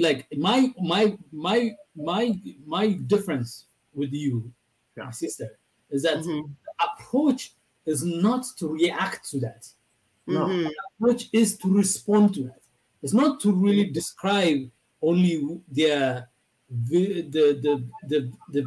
villainous nature of what it is, but it's also to propose a perspective that is truly and totally African, that is defined by African values, and that puts the reason and rationales to test on fire. They have really, they've really stepped up the gear. Can you see how they have stepped up the gear and hate promotion of terrorism, and really tried to fill our innocent people's head with lies on social media, multiple accounts? You know, they've really stepped up a gear, and we've noticed it as native Ethiopians. And, you know, I think the wider world should start waking up to the propaganda, because it's just too much. Like, all that propaganda on a continent is just, you know, so obvious now. Like, how little they think of Black people generally and Africans. Like, they think we're so dumb. Yeah, and that's a problem, because, or the problem, look, bad people who are willing something very negative, these people are very well organized. And our problem, we have a vision, we want a different Africa, but we also need to organize, and don't listen to this, but just focus on our objective. But it is having a military mind in this combat. We need to come together and decide wherever it will take, work toward this change. Yeah, and where is it? Like, point. I think, to me, this is the moment to say, that is, where are we going? What is the vision of that? I think to me, with the work that you do on the ground, actually, the work that you do, it's not just fair trade, kind of like, you know, you're not just claiming fair trade. You are saying this is a way to do it. This is where we should go. So talk about a little bit more about that. I would love to. I mean, our audience probably would love to hear that. And also, we don't want to we don't want to fall for their propaganda. I want him to finish that point. Sorry. Okay, sorry. Go ahead. Sorry, sister. I want to. Oh no, I just wanted to say, like, you know, we were discussing this with Mika yesterday. Don't fall for other people's scripts. Don't be an actor in their script, because they're writing a script and they're expecting you to act a certain way. And how long can we Africans keep being led on a leash? You know, told how to react, how to use our emotional vulnerability and get reaction out of us. We need to start waking up and saying, we're not reacting to your propaganda, your what you call it, stick on the back, prodding you to do certain things. They keep harassing us. It's like harassment. Just like how Kadme said, your media is harassment. It is. Yeah. So the thing about it, the point is that, like I was trying to make, is that it's not enough that we should, like, oh, don't do this, don't do this. We should be beginning to say, do this, do this, do this.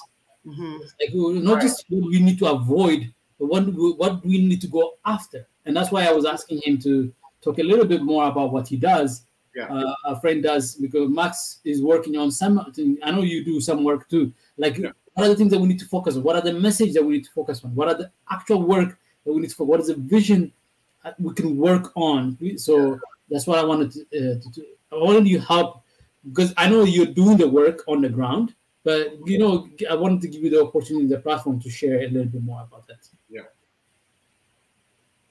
Max, go ahead, please. Yes.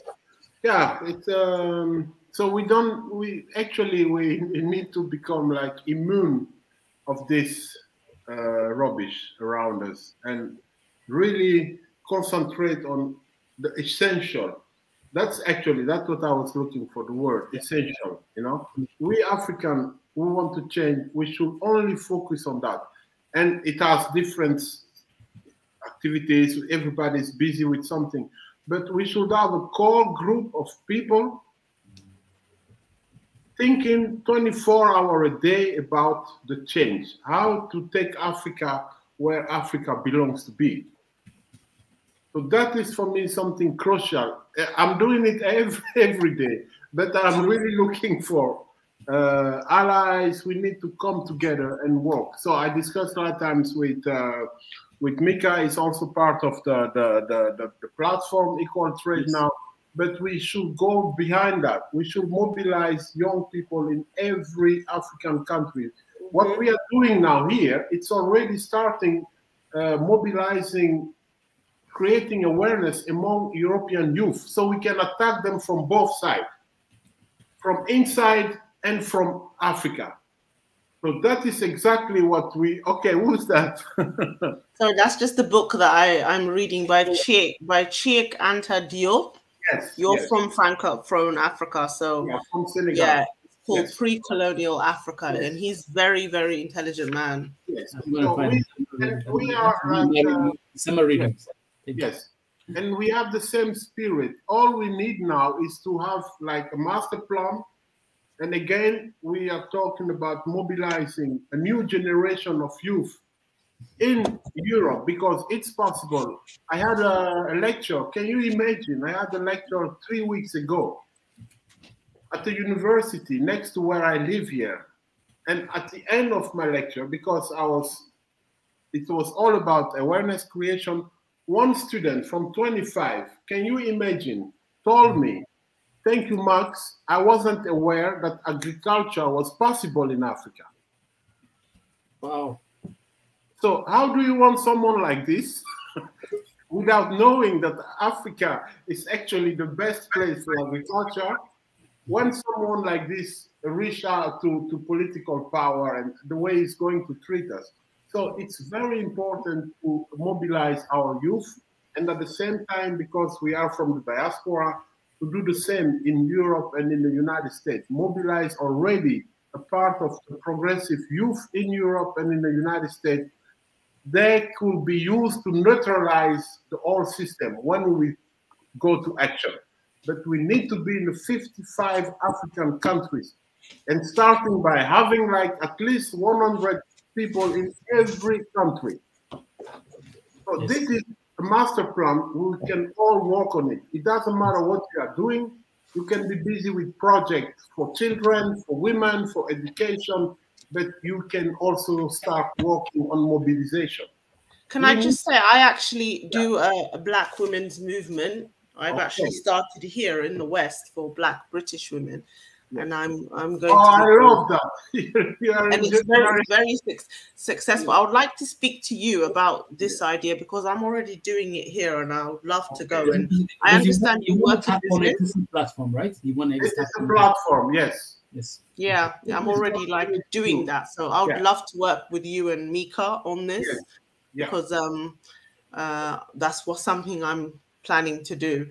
Yeah. So yeah, do email me. I can send you a message. Yeah, please, can you send in the private message? Sure, I will do. The resources that I want to share it on here on our platform. No problem. Thank you very much for this live. This is how we come together. Yes. And we are preparing a project now. I want to have 10 influencers from Africa, 2 from North Africa, 2 from West Africa, 2 from East, 2 from Central, 2 from Southern Africa. You guys come here, and our sister will join us from the UK. Thank you. And then we sit down. We sit down for a week, and we define the strategy, how to control 55 African countries. It is the only way. And then we will get, how much power we will get if we unify Africa. If we have, for example, what I need is like, like I have a Snapchat, and what I need is funding for an app. My idea is through an app, but also in person. So we have offices in those countries. I'm focusing on, my homeland first, but I will definitely love to go and expand in other parts of Africa, because I've traveled in Africa, and I believe the same model should happen there. But I can just share my share with me on Snapchat, the private chats. Yes, and sure. Forward it to me. Yes, sure, no problem. Okay. So I really appreciate this. This is a way forward, and then I think it is indeed. So the way forward is really to galvanize the powers that we have, and the biggest power that Africa has is the young people. Right. Depending on the country, each country, but the average is somewhere between 50 to 60% of the population is under the ages of 30. Yes. That's unprecedented in any human, and in the next 50 years, that is going to be even stronger. And then you see it, young people and the borders of Morocco and Senegal, Morocco and Spain. And what you see is that young people that are just yearning to be part of something, right? Yearning to be part of something but they don't have enough opportunity in their own place. Right.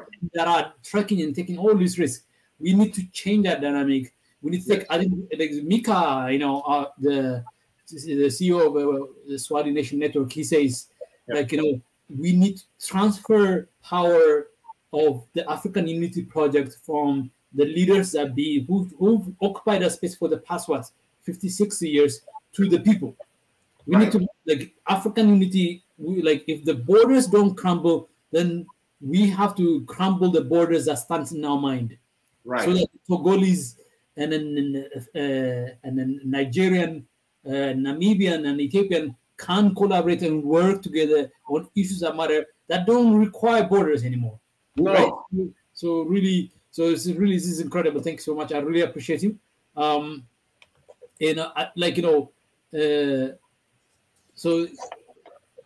So the email address is in there in the private so you can. Yes, I got it. Okay. Thank you. Do you have a website? Well, we have a newsletter, so we can send you information through our newsletter, and we use Eventbrite. So we have an event coming up this Thursday. Yeah. We're based in London. I don't know if you're based in London. What's the name of your organization? It is Highgate Black Women's Wellness Group. So we're based in the West. We're in the West, London. Okay. Is there like a social media platform these days? There is we're on Eventbrite, and you can see all our events. So those that are in London. I'll share it with let me we have do the same thing, Max, as well. Please share that. Yeah. We have our Snapchat. As you guys do that, I want to welcome our dear friend, brother. I know we have. I think probably was having a network problem. Biggie, thank you for joining us. I really appreciate you. And what do you have to say? I know we're talking about the issues, the crises that are emerging in East Horn of Africa, but there's another crisis also that has been brewing up in the Congo valleys between Congo and Rwanda and Uganda. So feel free to step in and share your thoughts and ideas. And while as Biggie speaks, I would love to hear some really guidelines in terms of your websites that you want to share, that we should share in our comment sections, and just share with me in the private sections, and then I'll share with you. I'll share with our audience. Okay, Biggie, welcome. Thank you very much. I had some audio issue earlier. I've been in and out. I've been listening to all this conflict that we have in Africa, and also our audience and our dear friend at the family that joined us. Also, really appreciate that. One of the things that we were talking about a couple of days ago was to create a political party that is going to be encompassing the whole Africa. Basically, you can call it any party, and start building that political side of the house for the whole Africa. So basically, this party will be existing and registering through all the 54 states, and will have representation within the country, even though they don't get the opportunity to be elected, but you never know. But as getting this kind of big political party already established in Africa, can you imagine the impact that we have? That any country that this political party exists, they can compete for positions, they can run for presidency, for any level. What's going to happen is going to give us a leverage now that we can talk on behalf of a country and as well in the continent. That's one thing that was really discussed. And there's a brother that's working on that strategic political party introduction, or how to enter the political arena in each countries, because everybody has his own criteria. You have to live 2 years or something like that in the country, and you have to be from born in the country. But at the same time, all these political parties that's going to be throughout Africa will help develop, at least on the political issues where this political party can address internationally, because they will be representing few countries, and they might even get the opportunity to run the countries. So that's one idea, because we cannot ignore the political part of. We cannot ignore that. Yes. We need to really develop it. Yes. I totally agree with you, and I think we are on the same line. I was talking about the same thing like last time.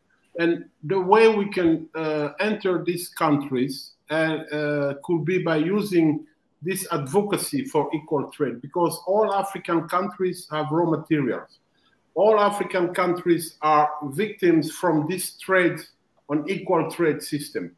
So if we ask young people to demand for equal trade implementation, and we do the same thing from Europe also, we can mobilize people in Africa, even not talking about politics yet, but we have a group, like what I told you, that the plan is to have in every country at least 100 young people joining the movement.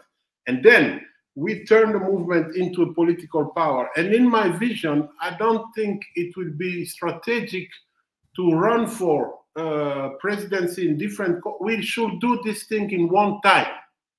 We take the whole Africa in one day. That's all. That's what Lenin has done in the Soviet Union. They took, I think, 27 countries in one day. So if we organize ourselves, it's a very good idea, and we need to sit down to strategize. It's possible. And our biggest advantage is that nobody is expecting this. Nobody is waiting for this. Neither the European or African themselves. So this is a great idea to have this political party, but we should have a strategy like how can we take the power in one day all over Africa. That's all. Because these people are so powerful. If one of our party take the power in one country, they can easily enter the others and destabilize the movement. So we should. They've always done that. They've done that for decades. So we should concentrate on it has to happen in one time, like a tsunami, something 100 times bigger than the Arab Spring. That is what we need to reach out. And then, then we are leaders. Yes. And we consider ourselves as leaders. We don't need any leaders from now or from yesterday. We are the leaders. We need to sit down together and make our strategic plan. So thank you very much for bringing this idea. Sometimes I think it's too early to talk about, but you are great, man. Thank you. Really, really, I appreciate it. Can I just say something? Can I tell Buzzer, Ethiopia, go away? Okay, we don't want to hear you. Go away, you stupid little spy.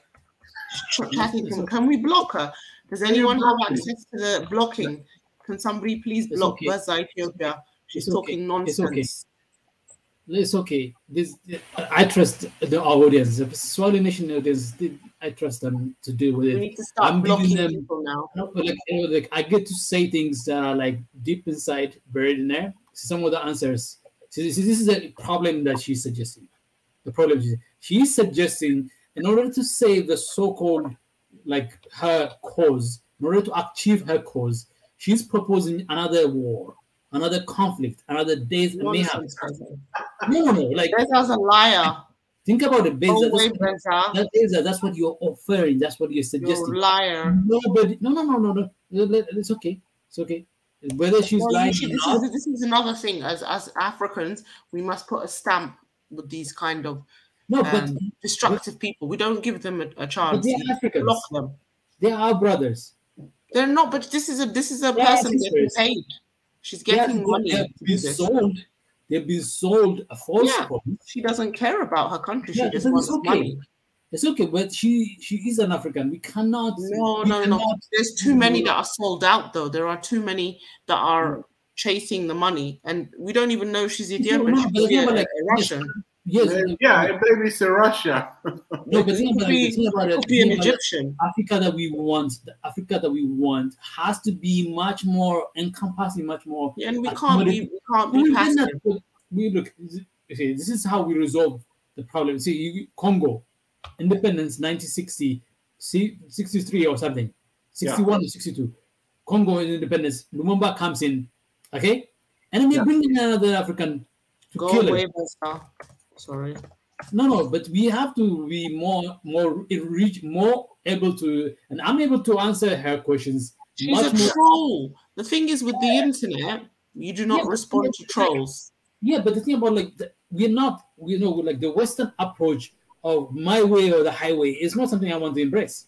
Yeah, but these Wayane trolls are just disgusting. Yeah, but she's exposing herself. Because very much. She's exposing herself to a point where any reasonable and sensible African will read and see that what she is saying is nonsensical. What she is saying doesn't address. It's a good way of exposing the lies. Yes. Sometimes you don't want to hide the lies, you want to expose the lies. Yeah. So the platform. Can I say something, Kofi? You know, your organization, I've noticed a lot of non-black people. What? Yes. Why is that? Yeah, because look, like this boy, Nathan, is a very big activist from Hong Kong, and the government of China is looking for him. So he has flew. He's now in the Netherlands. He's at the university here. But what we are doing, I say that we are mobilizing European youth also, because they can put the pressure on their one government. Okay. That is very important. Is it so that they can be more pro-African? Because a lot of let me step in a little bit. Another point I want to point out that Africans must aspire to provide leadership in the world.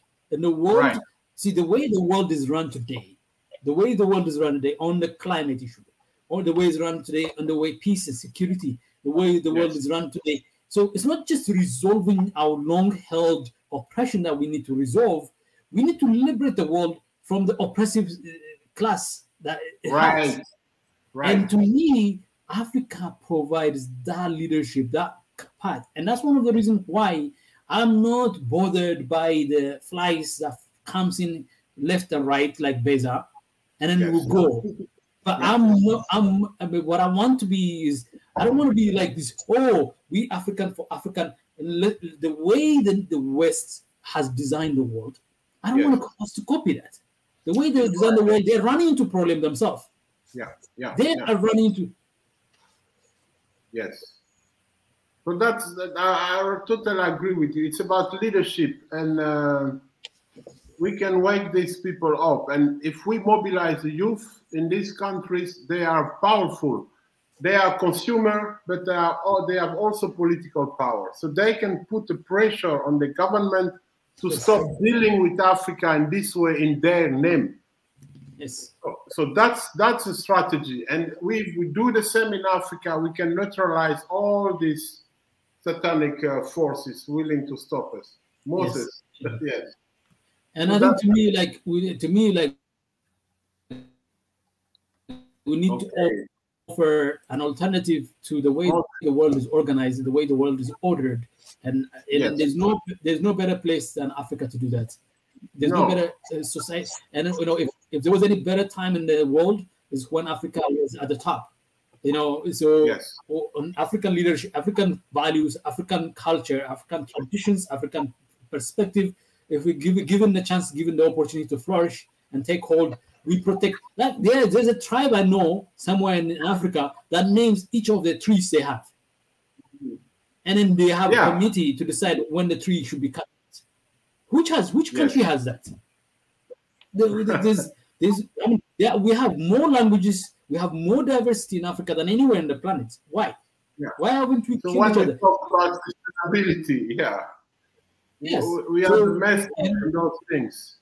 So, and we are also. Sorry, go on.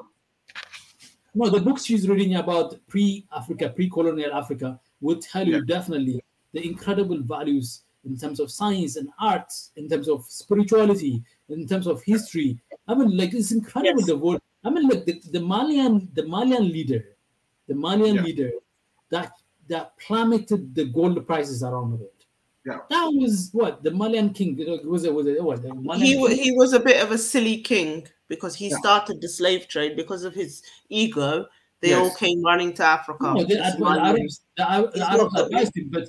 Arabs advised him, but before that, Mali was the center of learning, education, of course, civilization, right? Yeah. And to me, there are things.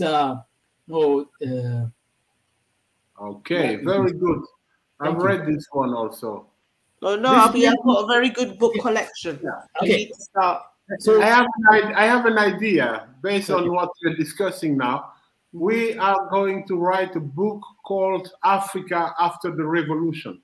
Okay, interesting. Yeah, seriously, we need to rewrite history, and then we show the young people in Africa how Africa will looks like when we get united, but really in details. That will be our main campaign tool. That's brilliant, brilliant idea. Book when they read, they can die for, instead of try to run out of Africa. They will say, Definitely. we fight for this. This is what I have in mind. Please, brother, let's come together and focus on the essential. This is my favorite book. This is my favorite. It's by Zulu Shaman. Uh-huh. And his name is Vasumazulu Credo Mutwa, and he is a South African shaman. Have you heard of him? No. But his book is very, very good, because in Africa, everyone has a healer, everyone has a shaman, you know, like the one that contacts the ancestors, one that prophesizes. And he is one of those that was given that knowledge, so as a healer. And he talks about how every African country has this kind of person. And what he wrote in this book is that when he traveled around Africa, he realized that even the African languages, he learned so many African languages, native languages, and he realized they're very similar. Once you know one African language, it's easy to learn the other languages. And and he realized when he went to America that our people were there. When he looked at the rocks, he saw the paintings and scriptures, you know, that the native Africans, you know, have scribbled. And then he realized our people were also in America, and also he realized even that they were in Europe. So this is a long time ago. So these people, they were still around even when Christianity was being spread on the continent heavily by the colonials. They were still operating, even though they may be Christian outside, they still had this hidden knowledge, and they knew about the herbs and, you know, these natural healers and stuff. And it's a very interesting book. So by the way, you know, the Western powers already, as you know, Western like scientists are already taking on these African shaman approaches as a way to try to understand cognitive science. So the cognitive science division is even though they insulted it when they came to the country, they were calling you primitive, they were calling you backwards. But now they are reversing that. They are learning that there's a whole sort of let's get back to the topic at hand. And I want us to be empowered, you know, because there's all sort of resources. Our sister is providing us all these sort of resources, but I think we're writing the future that we envision, as our brother suggested, is also part of it. We are understanding where we come from, understanding where we are, but you know, and arguing and promoting the future that we're looking for is also an incredible opportunity that's in front of us. And then as part of that future, you see, and I'm sharing the visuals of the website of our friend has shown, and I want you to be like, I want you to see that. So the question I asked my brother is that, like, are you planning to open up other hubs? So I see a Nigerian hub, I see Cameroonian hub. Hold on, sister. I want us to. I want us to focus on this one, sister. Yes, sure. Just give me a second. And then, do you have any plan to open up other hubs? I know you have 3 hubs. The idea is to have in 5 years 55 hubs in Africa and 27 in Europe. So we covered all European Union territorium, and we cover all Africa. So the European part of it is basically, from my understanding, is where the buyers of these resources are being made to understand that we are partnering with the sellers. And the African hub of it is organizing, not just liberating these power, you know, these people who own these resources, but empowering them with the tools and instruments to negotiate better deals, right? Is that what it is?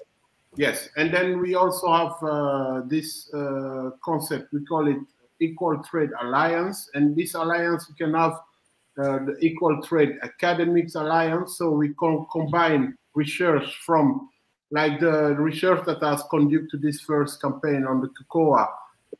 We take academics from Africa, they make research on the upstream of the value chain, and the researcher in Europe, they make the research on the downstream. And at the end, we have the whole value chain, and then we have data we can use for awareness creation and efficient advocacy. So we can also have the Equal Trade Influencer Alliance. We can have Equal Trade Youth Alliance. You know, with this alliance, we are going to organize ourselves. It will be a weapon for advocacy, because don't forget something. Europeans are very weak when you are powerful. They are very easy to move. But that's why they are using propaganda to let us believe that they are strong. It's just such hot air, isn't it? Yes. I kind of noticed the vulnerability, and because they are very vulnerable. So we need to do something that goes beyond their ability to think. They are not expecting something like this, that we can mobilize people in all Africa and at the same time in all Europe. I can sense, Kofi. Even in the nightmare, they can see something like this, you know? Do you know what, Kofi? I think they have a very big fear of Africa taking over Europe. I can see that. We will do it in a very human way. We won't take control of Europe, but we are going to neutralize their influence on Africa. And then we deal, you know, we tell them, okay, fine, you have industry, fine. We want another kind of industry in Africa. We want a bio-based industrialization, something circular. Do you think that's why they've put so much pressure on the Western blacks in Europe? Yeah. That's why, you know, so we need to don't mind them and just focus on the essential. Yes, I think to me, like that's the thing. That's always the distraction I see, that we get distracted by what they're doing. Yeah, you know, because we get bogged down, because that's exactly sometimes the goal. The goal is to give you to think like you are being the sense that you are being oppressed, and then being bogged down with that knowledge of being oppressed is part of the oppressive tool. It's like it's part of the instrument of the tool of oppression. So one thing is that, like, you want to understand the oppressor's method, but you don't want to be bogged down by the method. You want to just go past that, you know, and then go past those. And then the way to go past it is by going out there. See, like, this is the thing. Yeah. Like, the oppressor cannot occupy every space. No. It can occupy a space, but let it occupy that space. But there's unoccupied spaces all over the map. And one of the things I really like about what you've done, my brother, and I know one of the things that you do, my sister, is that you're trying to give us that opening, that pathway, that roadmap to really read about a pre-African history. Right. I have read it. I have read it. And do you know what? Africa. I'm talking about the audience. When you tell the audience, read about this, you are telling them, don't be distracted by the headlines only. Go back to your history. Yes. Right? And when my brother is saying, let's really go out there and say, like, you know what? We have more bargaining power than you think you have. Of course. The tools that you could use, what you are doing is that you are occupying a space that doesn't exist yet. And that allows... Do you know the funniest thing happened to me on LinkedIn? I think anyone who's on LinkedIn, I'm on it. Okay. Some white Dutch man, you know, I think it was somebody put a post on LinkedIn about racism in the workplace, and she was discussing how her hair was called unprofessional because it was curly. It's a mixed race girl in Europe. And she put a post, and then people were writing comments, and out of the comments, one random Dutch guy, he put a comment saying, "Oh, I'm sorry they said that about your hair, but the biggest problem we have right now is the fact that the women in Africa are controlled. What is it? They have no power, and we need to go there and save them." Like some stupid, random post he put, which was not related to the woman's post. And he said something about Africa's got all the resources, you know, we need to work on it and build our and build Africa. And I said to him, well, as an African heritage woman, you know, who has female African, you know, ancestors, be quiet. I literally told him, you know, be quiet. Like, your point of view is just ridiculous. And, you know, Africa's resources are for Africans only. And they're not obliged to help anybody else. If they can build the wall. And then he wrote comments saying, that's exclusionary. No, Africa can't do that. It has to work with the rest of the world. I said, no, they don't have to. Realistically, they're better off if they don't. They're actually better off if they just literally build a wall around the continent and they'll be fine. You know, but that was me replying to him because, you know, he started panicking. It's like, how dare you use up all your resources for yourselves? I'm like, no. Yeah.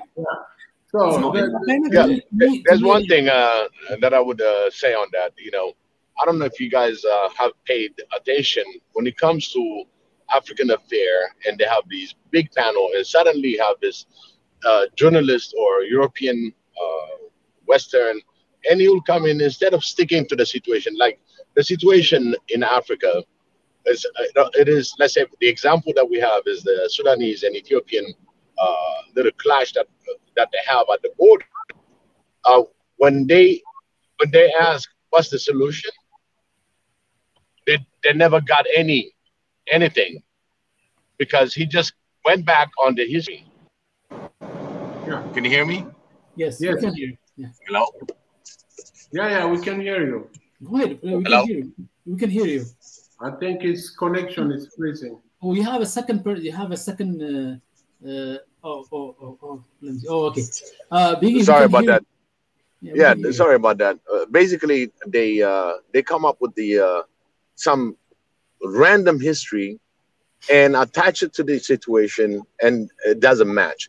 Just pay attention whenever they want to really get the instead of dealing with the situation, they'll be talking about some history that has nothing to do with the conversation. That's so true. Just like that woman, she was talking about her hair discrimination, and this random guy from Denmark. You're cutting off a little bit. And actually, it's all distraction, you know.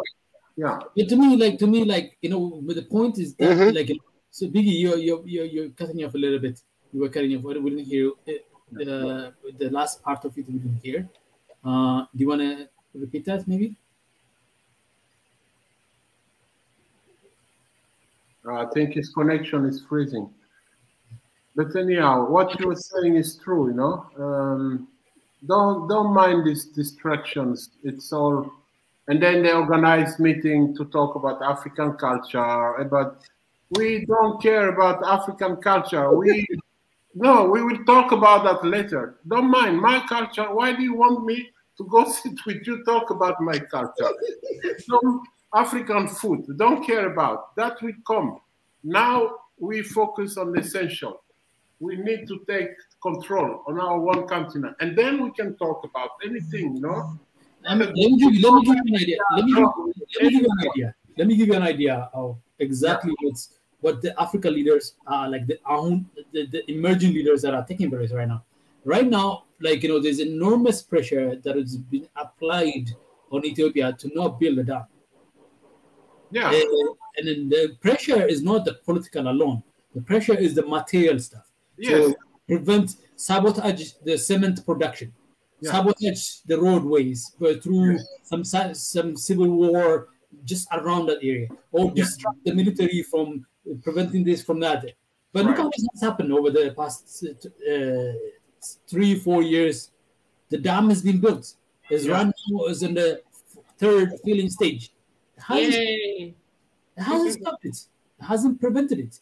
Paid for by African people. That's the point. That's what the point that our brother is making. That like they are saying stuff, they are doing stuff, but it's no longer as potent when you don't focus on it.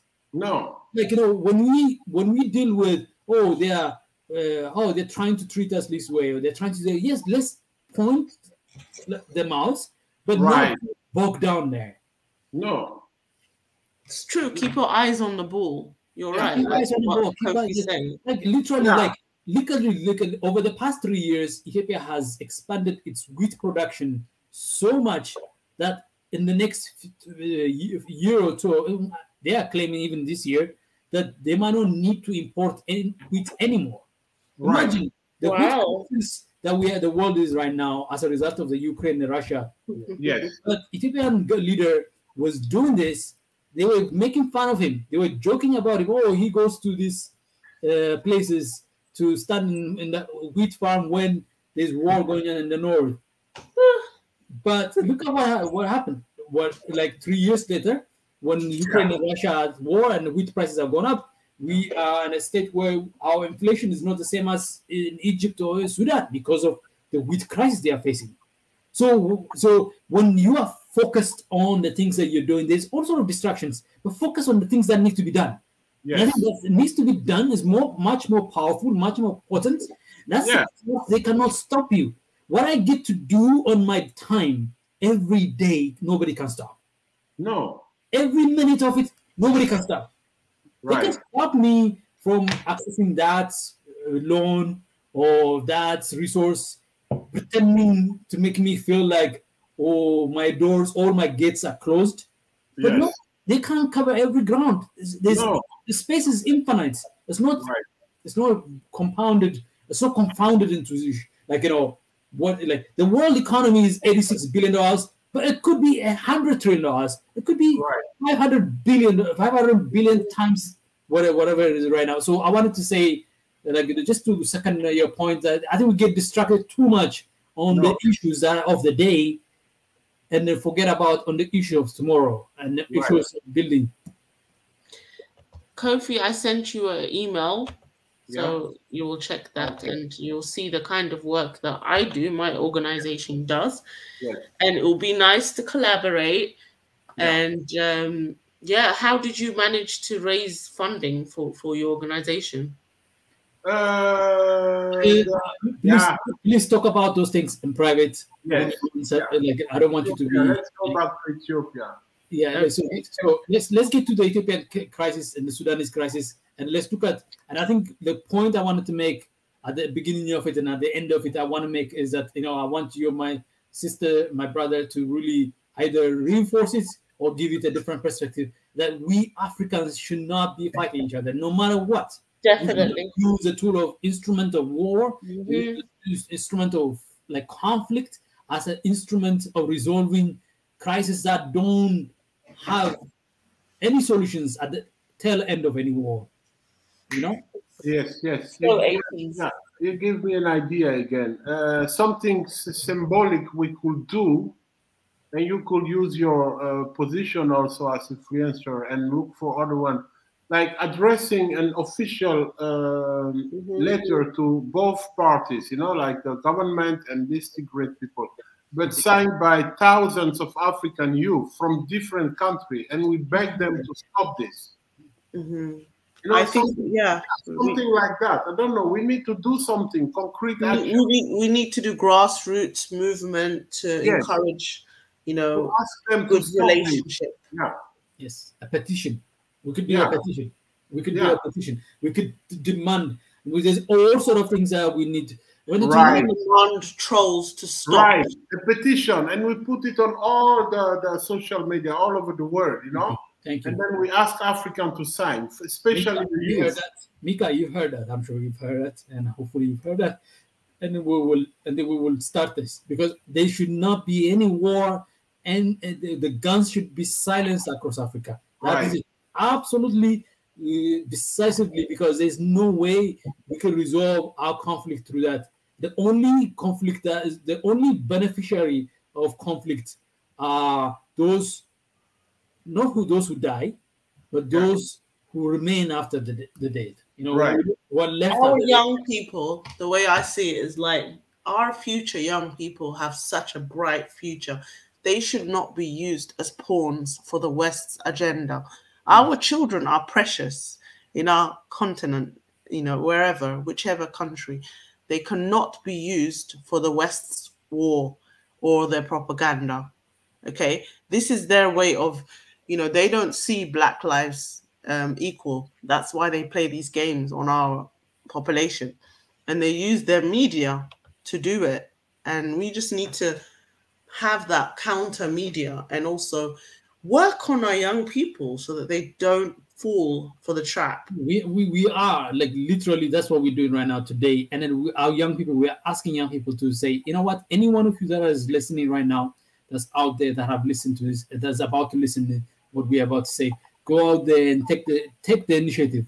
Take the initiative today, right now, to say that no more wars. Exactly. No more tribalism, no more wars. That is very good. Let's do it. A petition addressed to the African Union, but also to other African presidents. Yes. Because you'd never hear from them, let's stop this conflict in Sudan, in Ethiopia. Yes. So please, guys, let's do something concrete, Yes, let's do concrete. And then I like you, Max Coffee. You are my kind of person. I really appreciate you because I'm the action person, and our sister is that my kind of person because she never fails to point out our flaws and our challenges, and that we need to be aware of that. And that we like every perspective, every point of view, every approach is necessary.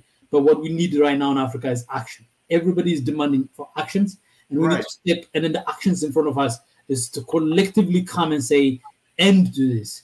And yes. Because the thing about if you cannot go run for parliament because there's no parliament or there's no election, if you cannot go become a president because nobody's going to allow you to be a president, if you cannot go there and be anything that the establishment is not allowing you to be, you have to say what is it that I am allowed to do that they cannot stop me from doing? Yes. Right now, focusing on the things that you're able to do, but that you should be doing, that you're not doing yet, is the thing that we should focus on. We are not doing yet. We are not voicing ourselves. We're not coming saying and voicing ourselves. Collectively coming, because we share this point of view, but we're not collectively channeling this energy, this resource. No. And that's why I like your suggestion. Yes. Let's do that. Okay.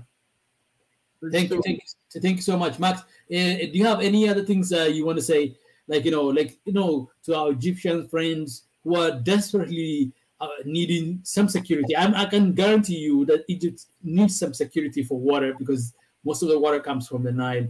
Yeah. How do we provide the sense of security? I know unity is the fundamental answer. How do you provide the sense of security Egypt needs? How do you provide the sense of stability and predictability that Sudan wants from the water? Yes. And then how do we provide the developmental, the long-held developmental, that are deeply seated developmental, economic, social, political developmental needs of a growing Ethiopia? How do we address all of that without having to resort to those things? Any message that you want to pass on that one before we wrap up today? I'll be very short, actually. My message is one of love. We love them, all of them, and they should also try to feel that. There is only love that can solve our problem as human being in general, but as African in particular. We should really start loving each other in the spirit, in your mind, without even meeting each other. So that's all I want to say to wrap up, because it's the most important. There are two emotions that are ruling the world, is fear or love. All these conflicts are generated by fear. We are at the side of love. So please, brothers, all over Africa, Egypt, Sudan, try to feel love in your heart every morning when you wake up. Start by that before thinking about problems around you. Yes. I think the water loves all the three countries. Yeah. Right? The Nile seems to love all the three countries.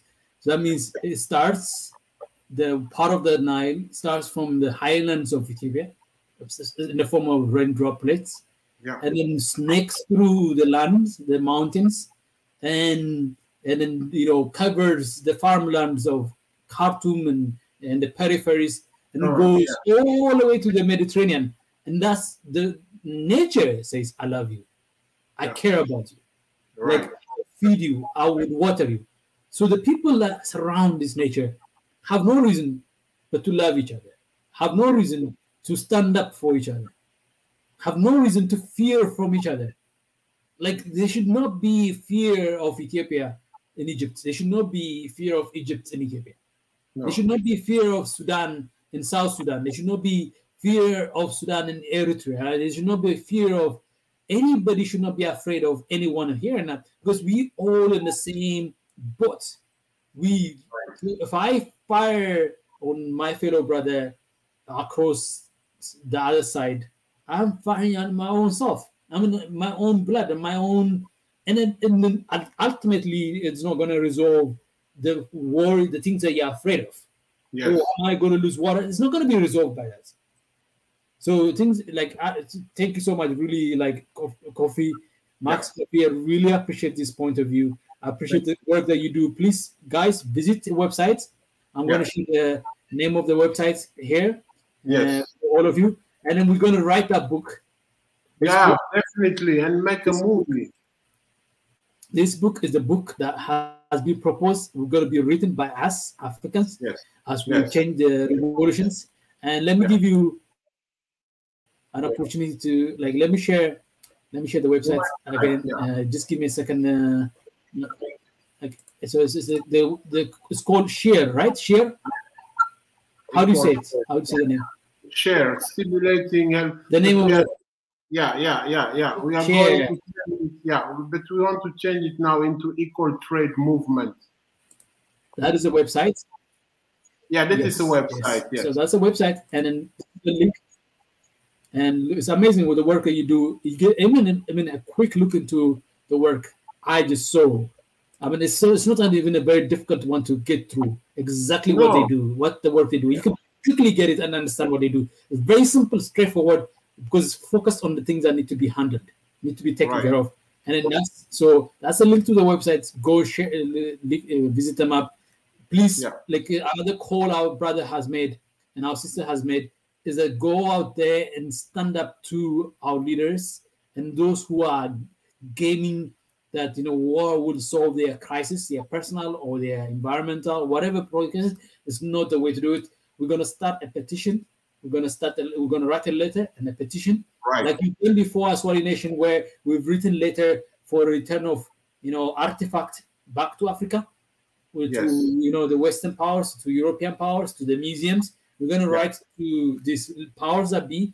We're going to generate the petitions necessary so that they can hear our thoughts that Sudan, you cannot solve your crisis by starting a war with Ethiopia. Ethiopia cannot solve your crisis by starting war with each other or with others. And this Egypt, your water security comes from the security of everybody else. Find a way to resolve that problem with love and compassion, because have compassion, because they are mothers whose back breaking, their backs being broken because they have to carry firewood up the mountains that give you the water. Right. And we need to stop these mothers from having to use firewood to cook their food. We need to turn them into electricity, sustainable electricity, but that will prevent them from having to reduce. The reduction of forestation in Ethiopia has reduced the volume of water. Yeah, and that more trees, more forests, the revitalization of the ecology of Ethiopia will come in when energy source is sustainable and environmentally friendly. Yes. And so, but you are concerned about your water security. We Africans will make sure Ethiopia understand that, and then make sure it does preserve that security for you. So this power dynamic, we can end that. Right. So, anyways, we've said a lot about this, I think, hopefully. Max, I don't want to keep you too long on this, but I really appreciate it. Please feel free to come in. No problem. I love to be here. So every Wednesday I have a show on education in the 21st century. Today with Oh, that's We're very talking about interesting. crisis, but Yeah. so education in the 21st century. I come from an education background, so Yeah. I focus largely, massively on that. So Okay. I focus. So that's my usual focus. But like this Wednesday was all about the crisis in Africa. But I'm glad that you came in to help me make the case. It really is, and I'm really appreciative of my sister who joined us as well. Proud Amhara. Her name is Amhara, but she was here also helping us. So thank you so much. I really appreciate you. At the same time, go into the website and we've shared it on the link. So, be part of it. Join their movement. You go there, and they have real substantive solutions for some of the problems. Right.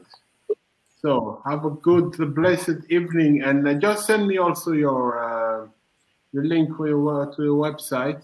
Can you put it on the chat? Okay. And I copy it. Yes. So right. Our current platform is Swahili Nation platform, but I will send you, if you want to read a little bit about my educational philosophy, I have a very that's what I mean. I have this Swahili Nation already, Yes. So I'm going to share with you. I will send you. Wait, give me a second here. Let me write you. It's a private. Let's brainstorm on the letter, starting by this president of Senegal. Is the chairman of the African Union. Yes. But we address it also to the European Union, to the chair of the European Union. They have to intervene, and then all African presidents. But let's try to do something big with this. Yes. I don't know. It's very important. This is what we can do now.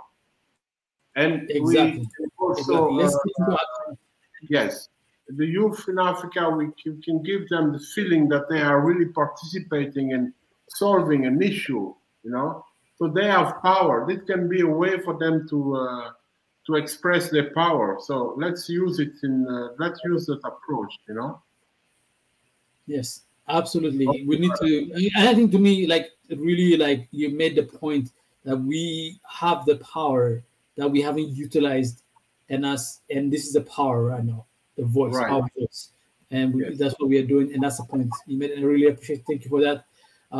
So Max, feel free if you need to go. Feel free. I sent you a link to my website. Thank you very much. It's not a finished website. It's a website, but you could go read my philosophy, my educational philosophy. There is a little bit outlined in there in the website. A couple of articles I have written there. Yes. But it's a work in progress. My education effort is a work in progress. I haven't advanced this part, but feel free to read that. Thank you so much. Really appreciate you. You're welcome. We keep in touch. Stay in touch. Okay. Okay, man. Bye. Bye.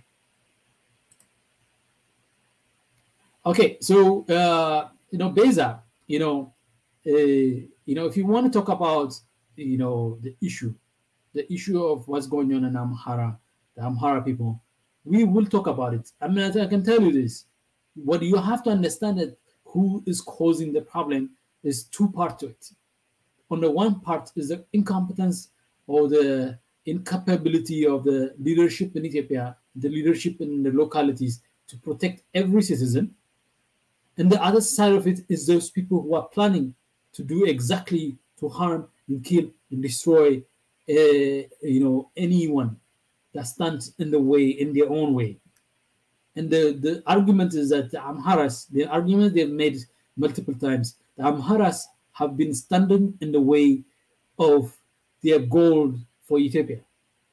They're completely, Ethiopia at each other's throats. Amaras, Oromos at each other's throats. Oromos, Somalis at each other's throats. Somalis, Afar at each other's throats.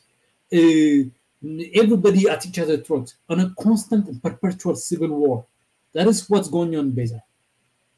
So it's not just Amhara that are dying, it's Ethiopians that are dying. The genocide is not just on Amhara, it's on Ethiopians. Whether we are talking about the problems in Wolaga or not, that's one thing. But you have to understand those who planned and executed the actual killing of it. What is their goal? What are they trying to achieve? What are they trying to achieve? What are they trying to achieve, Beza? You have to ask yourself, what are they seeking to go achieve? A total and complete annihilation of not just Amhara, but Ethiopia. Because this biggest stumbling block, one of the biggest stumbling block in this project to completely annihilate a nation and its people, a total genocide of its people. The biggest stumbling block, and that is the Amhara people, the so-called Amhara people. They stand in the way. The biggest stumbling block in this process is Amhara people with their fellow Ethiopians in the south, in the west, in the north, and the east. They want to eliminate the Amhara because they believe they can achieve the elimination of Ethiopia in that process. And that's not been done by the government of Ethiopia. I guarantee you that. You have to ask yourself, who's against the government of Ethiopia and the leadership of Ethiopia? Okay? TPLF is against them. So now Sudan is against them. Egypt is against them. European Union is against them. Americans are against them. Why? You have to ask yourself, why? Why do these powers stand in the way of Ethiopia and Ethiopian people? Why? What do you have? What do you possess? Like the Amhara people are being killed, targeted. Specifically, the Amhara people have been targeted for at least 40 years. It started in Wolkite, northern Amhara region. It used to be a northern part of Amhara, North Gondar, and then it was absorbed into Tigray, taken into Tigray. But there was a depopulation that was taking place in that region for over 40 years. Like some, nefarious way, they've been depopulating of any Amhara, either by forcing them to stop speaking their language or by eliminating them and pushing them out. How many of those Amhara had to be forced out of their home and their land? Beza. And then you go to the other part of Amhara. For the past 20, 30 years, sterilization, all sort of, targeted effort to prevent the population growth of Amhara, or even result in the decline of the population of Amhara. Why is that?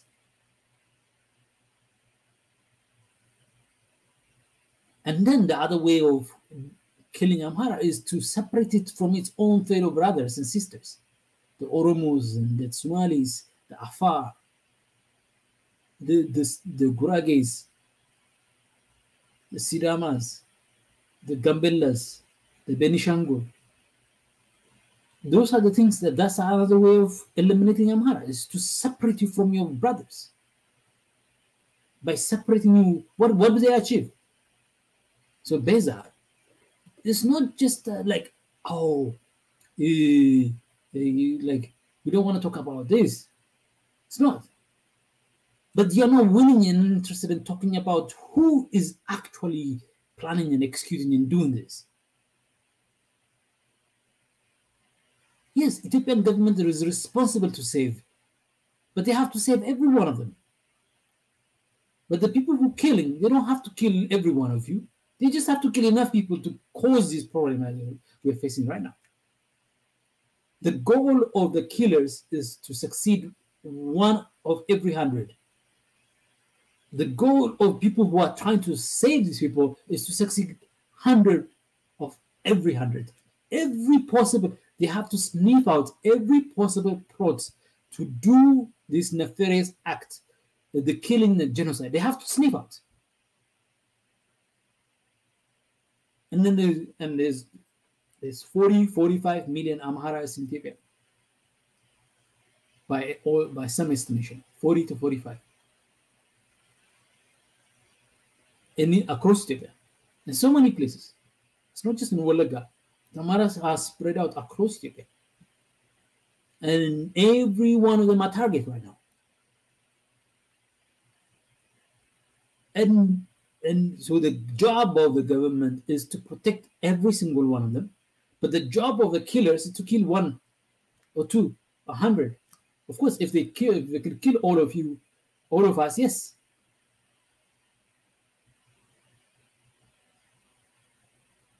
But the thing about that, you know how many this is okay. Please tell me why Oromo people don't. Do you know how many killings are prevented because of Oromo people are standing up against it? There are somewhere between 5 and 10, probably 15 million Amharas in Oromia region, and non-Amharas, non-Oromos in Oromia region. Somewhere between 5, 10, probably 15 million of them. They are all targets. Who do you think is stopping the people who are actually doing this killing? Do you think they are satisfied with killing 100, 200, 1,000, 500, 1,500, 3,000 people? No. They want to kill millions of people. That's their goal. The goal they set up is to kill millions of people. Who's stopping that? You think the government is the one stopping it? The government is not capable of standing everywhere, every section, every vulnerable point where there are people of, non-Oromo people that are potential target. They are potential target everywhere. But the people, the communities who live in there are preventing it in large part. So yes, there has been targeted killing of Amharas for many, many, many, many years. And the goal is to get you to think, you, Beza, to think in the direction that your country, your brothers, your people are not there for you. That's the goal. If they cannot kill you personally, they want to kill your spirit. They want to kill your belief. They want to kill the very thing that eventually will protect you. The fact that, Beza, you think Sudan starting a war with Ethiopia will actually protect Amhara? Like, think about the logic of that. Like how Sudan, because the Sudan invasion will begin in the Amhara region. Will be targeting the Amharas. No, like that's what it is. That's what they are beginning the war. So I know, yes, they've diverted because, but I needed to address. There's urgently needing addressing these issues, and I wanted to give her that sense, like the actual reality. If you pay attention closely, the goal of those people who are doing this death and destruction, the actual killers, the ones on the ground, and the ones that are planning, the one funding it, the one giving the cover, their goal is not to end with the killing of 1,000 people here. No. The goal is to end with the killing of all Amharas, all people who stand in the way. And that is millions. And then the reason that they are not going to be achieving that level of scale of that success, that level, the scale that they're hoping, they're dreaming, they are yearning to achieve, is because huge number of Ethiopians don't agree with that, don't believe that, they stand in the way. They stand in the way. And in most of that, the government of Ethiopia is standing in the way. It doesn't not come to you that way, but that's why do you think they are targeting the government of Ethiopia a lot? Why is it being targeted from the north, from the east, from the south, from the east? Why do you think Sudan is starting a war in Ethiopia right now? Because they believe they can force the government of Ethiopia into a war and into death and destruction, into extracting the resources necessary instead of feeding its people, instead of empowering its people, and how now has to go and fight another war. It's an imposition on us. Yes, the failure of government, you have to point out. The failure of government, because the duty of a government is to protect and preserve everybody's life. But no country in the world achieves the 100% of the time. No. So Beza, you have to be reasonable. Yes, be angry, be pissed off, be emotional, but the conclusion that you make has to be reasoned. There has to be a rational basis for the conclusion that you make. And if you don't make rational decisions, then that is the goal that they're hoping to achieve. The goal they're achieving.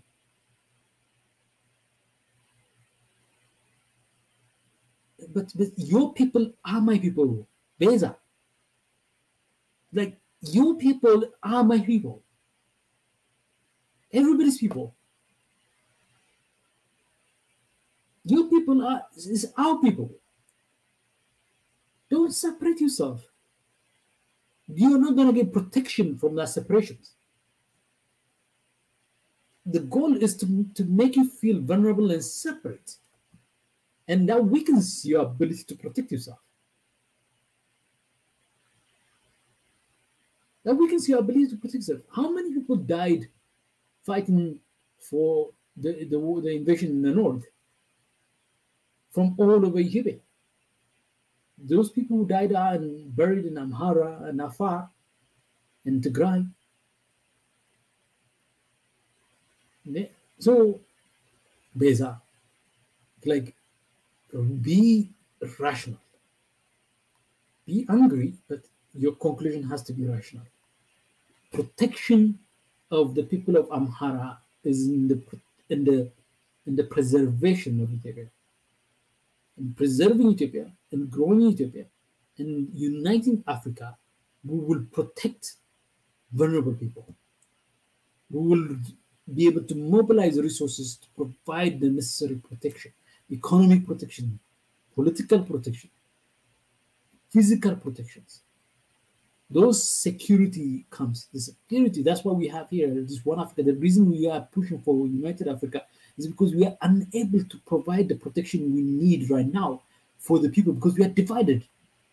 We are broken up into parts. We are broken up into parts. Yes. But how do you know that I'm not Amhara?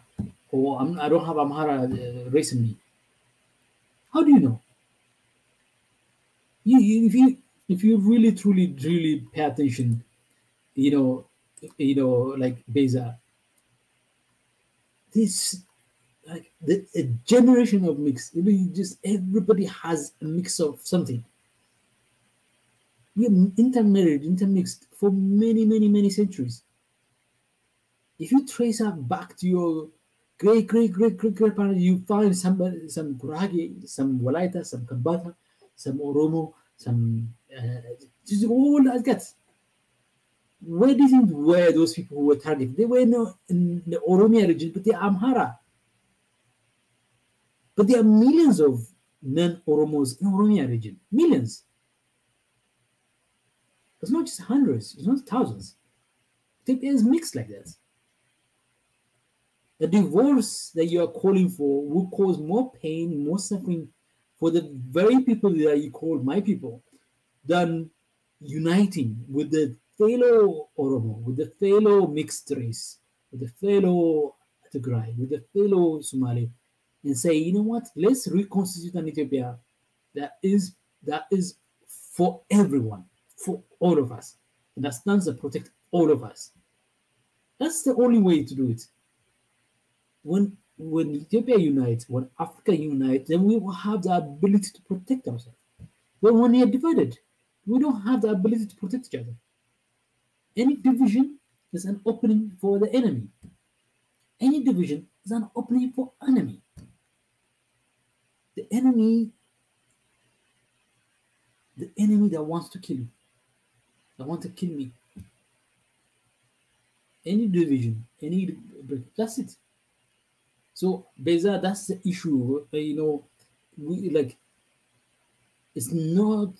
Don't misinterpret our approach to this problem solution, because we want to solve the problem, and the solution is to bring Africa together, to bring the world together around humanity, around equality of every race and creed on this planet. That is the solution, the ultimate solution that is supposed to bring us. But we need to bring from our home, from our neighborhoods. The mosque that is housing the many children that have been orphaned in West Walaga right now is a mosque that has Oromos, Gurages, all other ethnic groups that are Muslim that follow the Islamic faith attend. That's where they go and worship. That's where all the orphan children are now being housed in that area. Their religion has brought them all together. They don't care about their race. They all worship in one place. So so Beza need a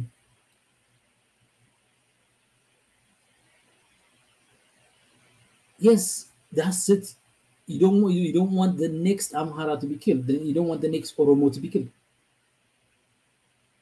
The protection of Amhara people is closely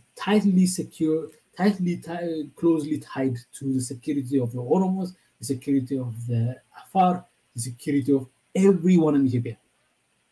The security of Ethiopia is tied in the security of Sudan. Sudan needs to feel secure. And the security of Ethiopia and the security of Sudan is tied to the security of Ethiopia. The security of Egypt. Egypt's water security comes from the security Ethiopia feels about the economic and social well-being of itself. Egypt cannot guarantee the security of its water by making Ethiopia insecure. That's at the heart of the crisis right now.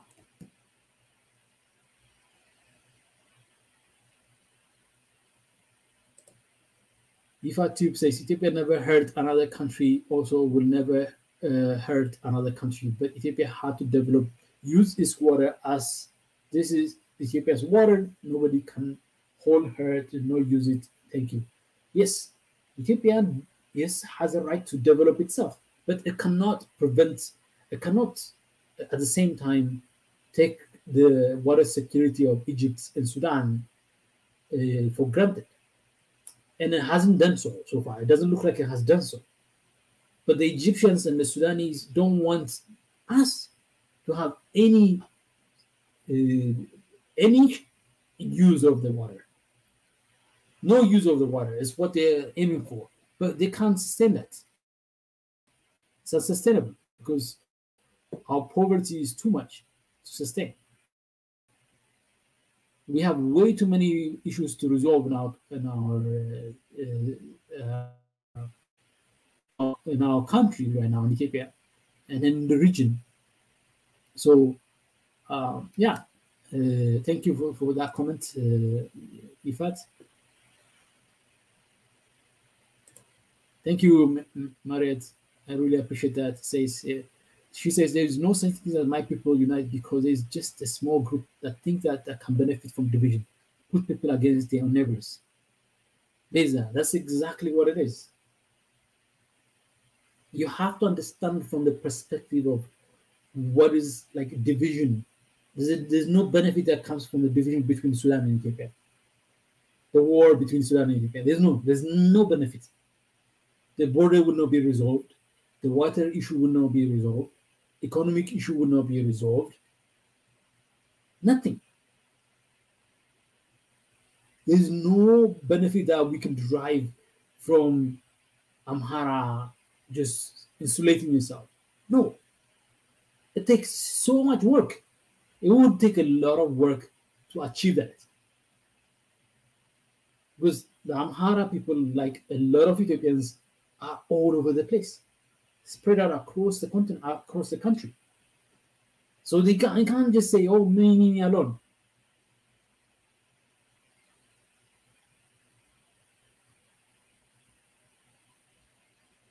Yes, exactly. No, so we are not killing each other, bro. Yes, we are not killing each other, but they are killing you. They're targeting you. So they come to Oromia, focus you, like in Walaga. They focused and found, like imagine the research they've done to find that you community that's most vulnerable, that doesn't have protection yet, that hasn't been provided the necessary protection yet, and they found them and they targeted them. But you're forgetting the person who targeted them, the person who's planning to do these things and actually carry out such heinous thing. You can't forget that. You have to really recognize that. That's part of the equation. That's part of the equation, because those people who are planning to do that, they were hoping to extend that across the country. But there are people in Ethiopia, there are neighbors in Ethiopia that are saying no to that. That say no to that.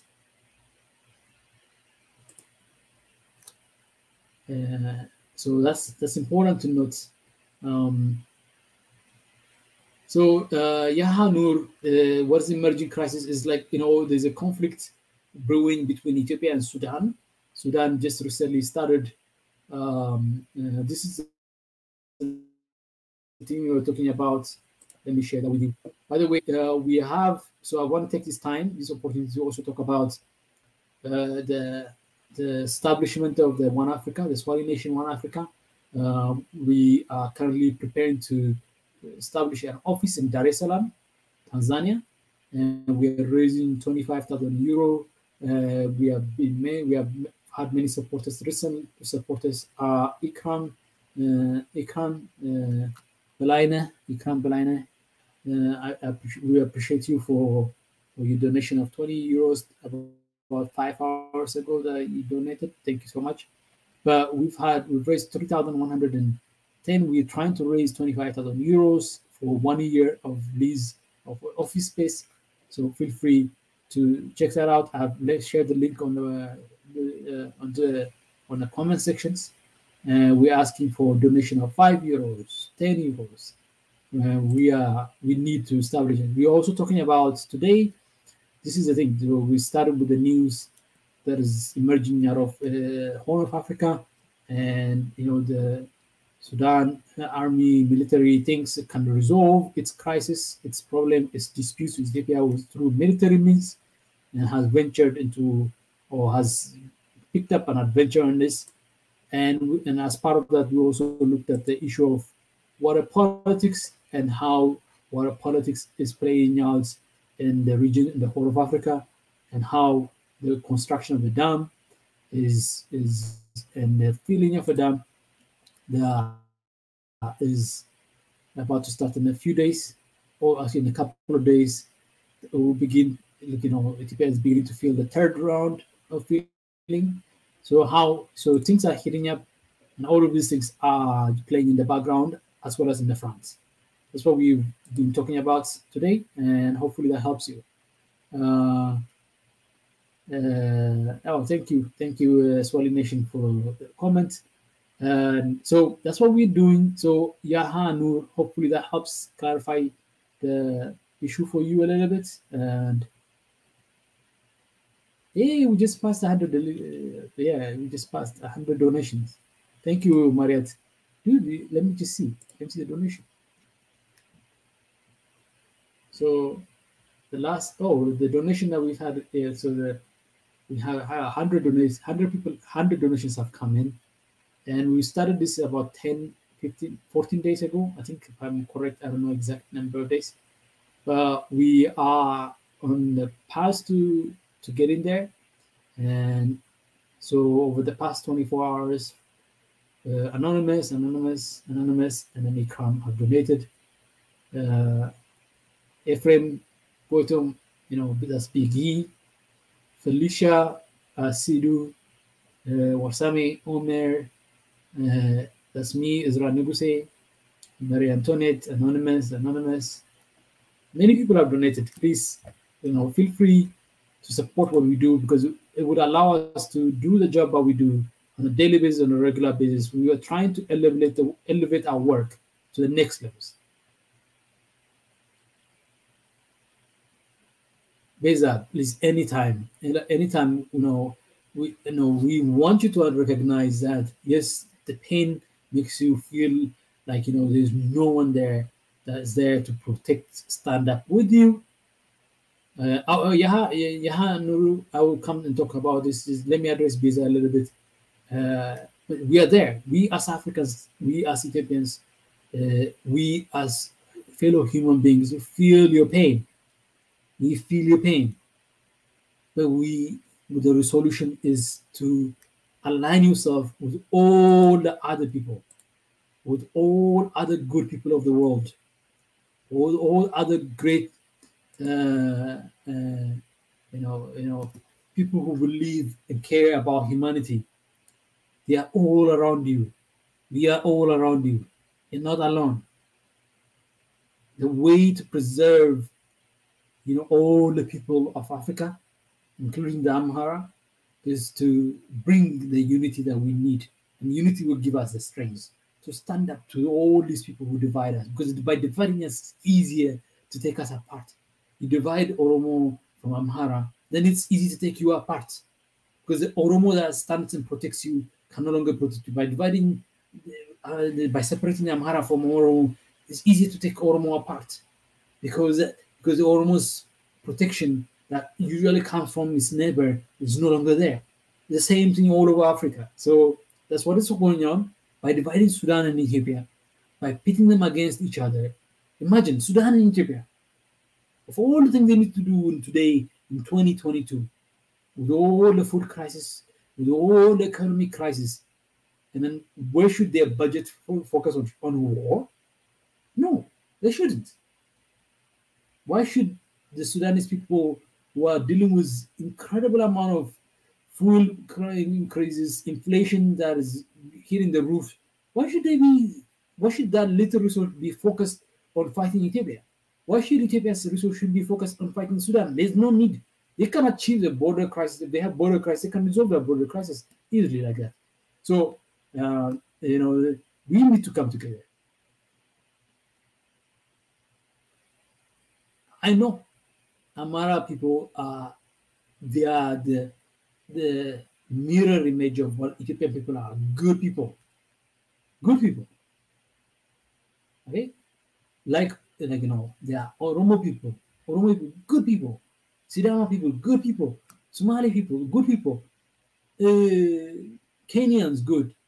There's so many good people in Africa, Beza. So many good. But we don't hear about them. There are billions. We are over a billion good people across the world. There are billions of people that are like us.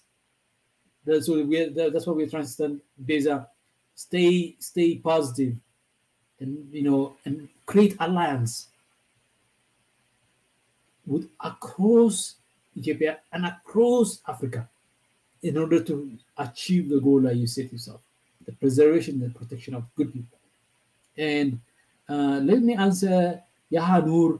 So what we are doing is that we have been working, in this makeshift approach of his I'm here in San Francisco, somebody is somewhere in DC, somebody in Kenya, somebody in South Africa. We have all over the place people are working for Swahili Nation on a daily basis with different segments and different issues. And what we're trying to do today is right now is by raising the fund that we need, is by we are elevating the work that we've been doing for the past 3 years to the next level. So we will be setting up a headquarters in Dar es Salaam to be a central, focal place for the work of the Swahili Nation Network and the One Africa, Swahili Nation Network, One Africa movement. That will be a central focal point where we will organize ourselves. That will be the headquarters, where we will have a studio, where we will have an office, where we have a productions center. That's the goal of establishing. We are elevating the work that we do to the next level. Hopefully that answers. That's a question that Hanur asked, and that's what we are asking for donations. Okay, that's what we are asking for donations. So go out there, take out your wallets, and donate.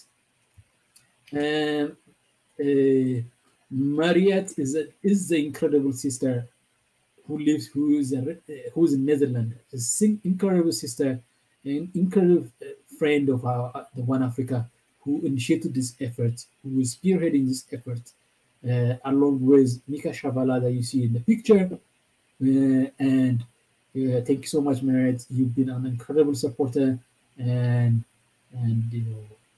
advocate of the One Africa movement that we are working on. We really appreciate the work that you do and appreciate you here being here. So those of you who are here listening to me, please go ahead, feel free to donate. Okay.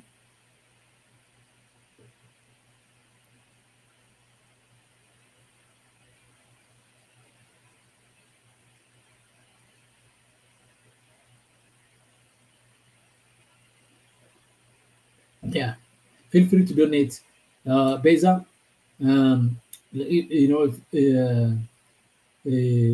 what I want you to really understand, is that the way to achieve the security is where we differ, not the goal. The goal is the same. The method is what we differ. So you cannot be suspicious of your fellow brothers and sisters from Ethiopia and across Africa who are on your side, who are really, and I'm angry that it ever happened. It was allowed to happen like this. I'm angry that, like, not just the number, but the atrocious nature, the callous nature, the inhuman, the vicious nature of the attack and the killing. And I'm angry at those at the local and at the federal level who should have been there, who were not there. I'm angry, like you are angry. Nobody in their right mind would say this is okay, acceptable. No. The only people who say this is okay is acceptable, such killing, such destruction is acceptable to instrument for achieving something, is those people, those heinous, those evil people, those who have lost their humanity. They're the ones who say, oh, they're okay with it. Now, the way to address it, I would say to you, is to come together, to find your allies and your friends and your neighbors, because your tribe alone cannot protect you. We know, we've established that there's ample evidence after evidence of that. When tribes are just insulated and isolated, they can't achieve. When tribes along with other tribes, when nations along with other nations come together, they can achieve many things. That's what we need in Africa. We need to come together. It's an example of why it is so easy to attack vulnerable people. Vulnerable people like, women, children, people without the arms and the means to defend themselves. They're so easy to attack because we are not united. Because we are not united, and then we don't have all the data, all the information we need to preserve and protect ourselves. So, and that's it. I don't want to, so the crisis in the whole of Africa is a brewing and emerging crisis. Please, let's stand up together. Let's stand together. Let's come together and say, enough. This is not going to resolve any problem. Let's say to Sudan, let's say to Ethiopia, don't go to war. We don't support that. We Africans don't support that. War is not a solution for whatever crisis that you are dealing with. It's not a solution. So let's send the message clear, loud and clear. Like our friend Max Coffey suggested earlier, let's start up an initiative to address the issue head on directly. So that's what my message is at the end. Before I wrap up, I appreciate everyone who has come in and showed up. Please donate and support the Swahili Nation's effort to elevate the work that we do, and subscribe, like and subscribe and share. We think that the work that we do is so much content that we have in our platforms, and please let's elevate the work that we do so that we can bring about peace and security and love for everyone, all Africans. All security for all Africans, love for all Africans, unity for all Africans. From every edge of every corner of Africa, we deserve to have that. We need to have that.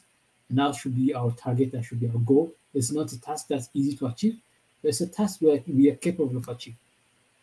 And that's the point, the last point I will make. I want to say thank you to God for being in our midst, in our presence. I ask that you heal the wounds and the pain and suffering of our people. I ask that you bring unity among our people, help them see and love each other and support each other, be good to each other's neighbor, see the good in each other, not the bad in each other, and help us stand up to the evils of this planet and the evils of this world, and those with no humanity, with no care. So, I ask God that you give us insight and wisdom, continue to be with us along the way as we chart a way forward in a world of love, peace, and unity for Africa and for world. And I ask all of this in Jesus' name. Amen. Thank you so much. I appreciate you, all of you who have come and showed up and attended the show. And Beza, Ethio, we love you. We care about you and what you care about. And keep coming. We have a show tomorrow again where we talk about potentials of Africa with Dr. Abenezer. Mika Shavala, thank you so much. And I think later today there will be a show, I think, for fundraising efforts sometime. No, later this week. I think it's on Friday, if I'm correct. This week, where we come together to raise the necessary funds to establish the office, which we desperately need to have. And yeah, thank you. God bless you. God be with everyone. Allah be with everyone, with all of us, with those who are suffering, with those in pain, with those who are losing their life. And hopefully God and Allah will be present in the minds, in the midst of our leaders, so they make wise and right decisions not to go to the war. Thank you so much. I appreciate you. We will love you. I'll see you next week.